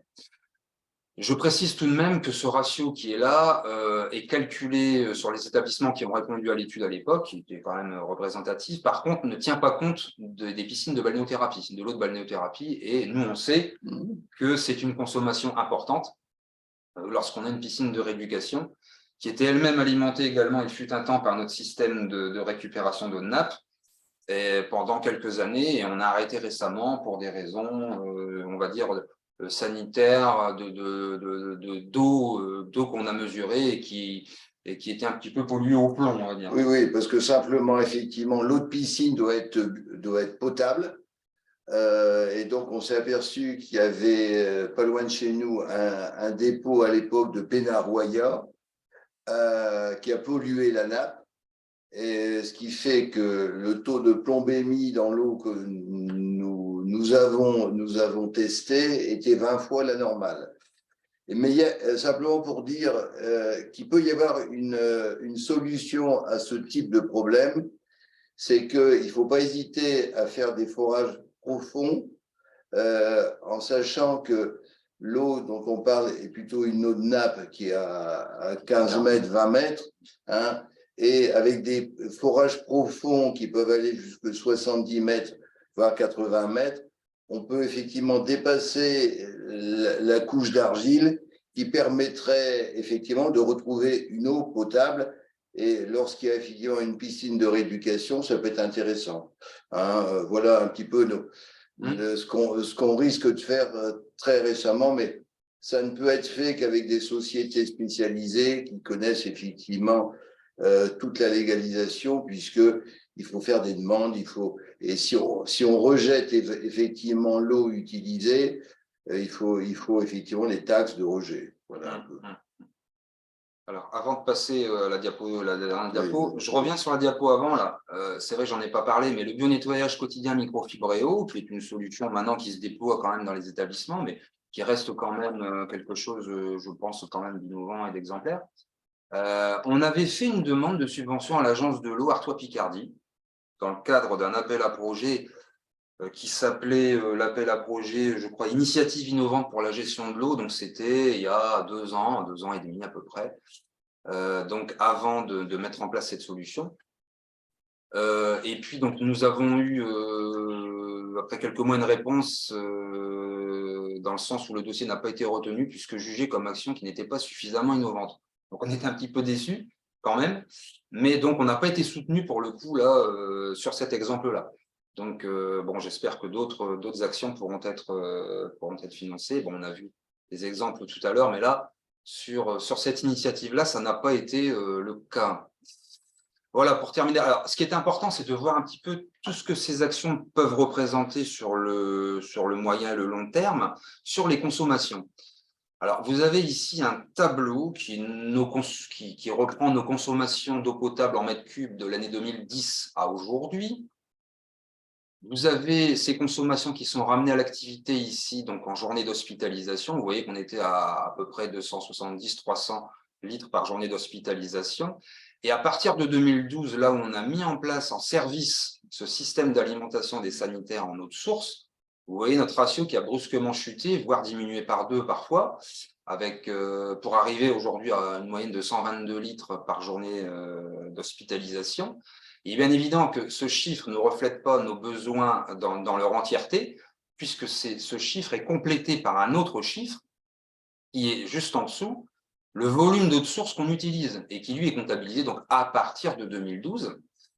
Et donc, effectivement, avec ces mètres cubes d'eau ici successivement utilisés chaque année, on a un ratio à la journée d'hospitalisation qui est corrigé, hein, qui est incrémenté ici, et qui, lui, représente notre réelle consommation d'eau hein, dans la globalité. Donc, vous voyez, on est en moyenne à peu près à 350-400 litres par journée d'hospitalisation. Mais par contre, on ne paye plus finalement qu'une partie, la partie eau potable, qui est de 122 litres par journée d'hospitalisation. Alors, si on regarde sur la durée, c'est-à-dire depuis 10 ans, hein, puisqu'on a commencé en 2012, les mètres cubes ici, les mètres cubes qu'on a utilisés d'eau de source, ça représente quand même plus de 102 000 mètres cubes d'eau potable qu'on a économisé par le simple fait d'avoir utilisé de l'eau de nappe pour alimenter des sanitaires, ce qui n'est pas quand même anodin. Et ce qui est intéressant surtout, c'est le coût que ça représente. Donc sur une base de distribution de l'eau à 1,30 € le mètre cube de distribution, je ne parle pas d'assainissement, de distribution d'eau potable, par rapport à ces mètres cubes-là, si on fait l'addition pendant ces 10 ans, ça nous a permis d'économiser plus de 133 000 € de distribution d'eau potable par le simple fait d'avoir utilisé de l'eau de source pour alimenter les toilettes. Donc là c'est quand même parlant, et vous voyez, sur une installation à 35 000, finalement, elle est amortie là au bout de 2 ans et demi. Donc c'est quand même une solution qui peut être intéressante et qui peut être éventuellement dupliquée, en tout cas reproduite ailleurs. Là, simplement un graphique qui représente donc l'eau de source ici en bleu et l'eau potable qu'on a utilisée, vous voyez, qui a baissé au fil de l'eau et qui vient se compléter avec l'eau de source. Voilà pour ces consommations. Bon. Merci de votre attention. Merci beaucoup, Fabien. Merci beaucoup, docteur, pour cette présentation très riche et complète et qui donne finalement à voir aux participants panel d'action dont nous a parlé aussi Younes Nezar lors de son intervention, et puis aussi qui finalement donne quelques exemples aussi de solutions, finalement, de solutions techniques qui peuvent être mobilisées. Alors, quand on a préparé en amont ce webinaire, vous nous aviez indiqué, hein, docteur, que finalement, ce qui est aussi à avoir en tête, c'est qu'il y a cet enjeu d'investir pour ensuite faire des économies durablement dans l'avenir. Voilà, investir au début pour pouvoir faire des économies ensuite. Alors, oui, je vous interromps, mais Oui, allez-y. excusez-moi, hein, il y a des systèmes qui existent aujourd'hui par ultrasons, qui permettent, si vous voulez, par des systèmes qui sont faits par des ingénieurs géologues, de savoir qu'il y a des fuites sur tel ou tel réseau. Donc, c'est des choses qui sont innovantes et qui sont en train de se développer qu'il faut savoir, quoi. Je pourrais donner d'ailleurs des références que je n'ai pas là tout de suite, mais sur la région de Béziers, j'ai un cousin qui a développé cette technique-là et qui répond à des collectivités et qui détecte uniquement par ce système-là des fuites dans les réseaux. Donc, c'est intéressant parce qu'il n'y a pas de gros travaux. C'est simplement un diagnostic qui est demandé. Si on considère qu'il y a des fuites, on peut savoir à quel niveau. Voilà, je ferme la parenthèse. Concernant les coûts des équipements, et d'ailleurs j'invite les participants à poser leurs questions s'ils en ont dans le fil de discussion questions et réponses. Il y a eu un établissement adhérent qui pose la question de quel est le coût approximatif pour l'installation de sous-compteurs par site. Je ne sais pas qui est en capacité de répondre parmi vous tous. Alors, c'est difficile de répondre à cette question parce que nous, ça s'est inscrit dans un contrat qu'on a avec notre prestataire. Non, mais en gros, hein, j'interromps Fabien, Oui. mais c'est jamais, il faut arrêter, bien sûr, il faut tout couper, il faut faire des soudures, hein, il faut acheter un compteur, c'est quelques centaines d'euros, quoi, c'est tout, quoi. Et l'installation, et après, ça reste pérenne. Hein, c'est le coût d'un compteur classique qu'il faut voir, bien sûr, avec son exploitant, quoi. C'est pas très, très cher, quoi, hein, et le retour sur investissement est très rapide, quoi. Hein, et ça, c'est plus il faut faire d'abord un état des lieux, bien sûr, de toute l'installation qu'on a et voir avec son prestataire à quel endroit il serait judicieux. Nous, on l'a fait en cuisine, on l'a fait dans différents sous-compteurs, mais ça coûte pas très cher, quoi, hein. C'est quelques soudures et un compteur à racheter, quoi. Voilà. Allez-y, Marie-Claire. Du coup, j'aurais une question à poser à Younes Nezar. S'il en est d'accord, je voulais savoir, dans le cadre des travaux ANAP, est-ce que effectivement vous avez justement cette approche, et je crois que je connais déjà un peu la réponse, mais de retour sur investissement pour accompagner finalement les établissements vers des actions qui sont gagnantes tant en termes de consommation, mais également qui ont un retour sur investissement intéressant. Précisément sur la question de l'eau ou plus généralement? Sur l'eau, mais vous pouvez élargir Oui. également. En fait, oui, bien sûr, c'est une bonne question. En fait, nous, sur les différentes actions qu'on a mis en évidence, à la fois côté énergie et côté eau, parce que ça se transpose assez facilement, on a essayé de mettre en évidence à chaque fois le coût que ça représentait en investissement et le coût temps également. On n'a pas forcément fait le calcul de tout retour à l'investissement parce que ça va dépendre à chaque fois les différents contrats qu'on a et différentes installations. Donc forcément, c'est des paramètres qui sont à rentrer. Mais par exemple, il y a sur des sujets par exemple comme les déchets, pour la mise en place d'un banalisateur d'ASRI, on a créé un outil qui est dédié justement pour calculer le taux de retour sur l'investissement et si ça vaut le coup d'installer un banaliseur, par exemple. Mais du coup, pour cet outil-là, il y a pas mal de paramètres à rentrer et du coup, c'est un outil Excel dédié et forcément, ce n'est pas des calculs qu'on peut faire à main levée sur le coin d'une table. En revanche, sur la question de l'eau, et j'ai oublié de le mentionner, on va essayer de produire prochainement également une traduction un petit peu du plan de l'eau de l'État par le prisme de la santé.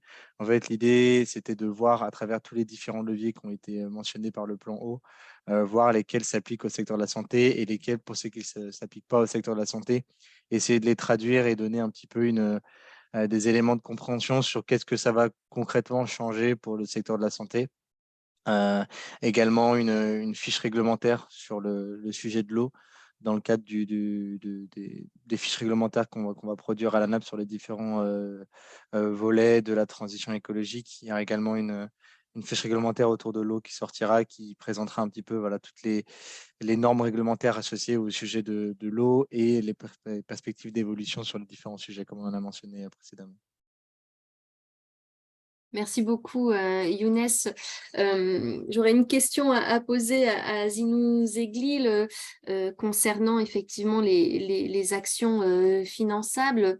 Est-ce que finalement, comme on peut le voir sur d'autres enjeux environnementaux, est-ce que les agences de l'eau développent des liens avec les agences régionales de santé pour porter finalement des projets communs dans un mode d'action groupée sur la base d'appels à projets? On l'a vu, certaines ARS ont accompagné des établissements de santé, enfin, notamment des maternités dans une démarche d'éco-responsabilité. Est-ce qu'il y a ce type d'ambition ou de projet coporté et qui finalement permettrait de mettre davantage en lumière les aides possibles mobilisables par les agences de l'eau? Merci Marie-Claire. Je vais essayer de répondre. Donc effectivement, pour répondre sur la problématique appel à projet, en fait, effectivement, il y a des agences de l'eau qui raisonnent par appel à projet, d'autres qui, qui peuvent accompagner effectivement de manière pérenne, en fait. C'est un programme d'intervention qui permet justement d'instruire un projet directement, sans passer par un appel à projet. Après, pour aller sur sur les relations que nous avons avec l'ARS, nous n'avons pas vraiment un suivi pérenne des relations avec les ARS. Ce qui se passe, c'est que selon les projets, dès lors qu'on a un enjeu sanitaire au moment de l'instruction du dossier de demande d'aide, donc dès qu'il y a un enjeu sanitaire ou dès que, par exemple, une pratique est réglementée, n'est pas autorisée par les textes, ou alors qu'elle est autorisée, mais qu'on a besoin d'être rassuré par rapport à un enjeu sanitaire. Je pensais tout à l'heure à la récupération des eaux de pluie pour un usage de type nettoyage de véhicules à haute pression. Là, effectivement, on est un peu dans un flou. Donc, on demande au maître d'ouvrage de solliciter l'ARS départementale. Donc, on lui demande de rédiger un courrier pour que l'ARS soit au courant de ce projet. Et donc, effectivement, l'ARS peut répondre favorablement ou pas. Donc, malheureusement, si elle ne répond pas favorablement, nous ne pouvons pas accompagner l'établissement de santé sur son projet, étant donné que voilà, on ne peut pas aller à l'encontre d'une autorité compétente s'il y a un souci sur ce plan, quoi. Merci beaucoup. Une question dans le chat qui est posée et qui indique qu'en dialyse, il est courant d'avoir des rejets d'acide inutilisés aux égouts. Un système de distribution centralisé d'acide qui éviterait cette pollution par rejet serait-il éligible aux subventions? C'est pointu. Oui, c'est pointu. Alors, sur l'aspect rejet au réseau d'assainissement, on demande au moment de l'instruction du dossier de demande d'aide, donc un document qui est l'autorisation de déversement au réseau. Donc, ça veut dire qu'effectivement, si ce rejet acide fait partie, il est déjà il y a déjà une connaissance du syndicat d'assainissement que ce maître d'ouvrage, ben voilà, il est normé. Effectivement, il n'y a pas de raison si il est déjà autorisé à le faire, on peut l'accompagner. Par contre, effectivement, si on n'a pas d'autorisation de déversement de ces rejets, là, il convient de demander ce document, de le mettre en place via une convention de rejet avec le syndicat d'assainissement. Et une fois que les choses sont claires d'un point de vue réglementaire, là, on pourra accompagner le projet. Mais au moins, voilà, on ne peut pas se dire il n'y a pas d'autorisation de déversement, on y va. Mais c'est vrai que ces rejets acides peuvent poser question, hein, c'est sûr. Merci beaucoup pour cette réponse. Il y aurait une question complémentaire, monsieur, simplement que quand on fait une construction de quelque nature qu'elle soit, on a effectivement une autorisation administrative de rejet dans les réseaux de la ville. Certainement, enfin, ça n'est pas concerné, mais quelqu'un peut être concerné. Si on a une activité nouvelle, devons-nous effectivement refaire une nouvelle demande pour effectivement le rejet des eaux de l'établissement dans le réseau de la ville?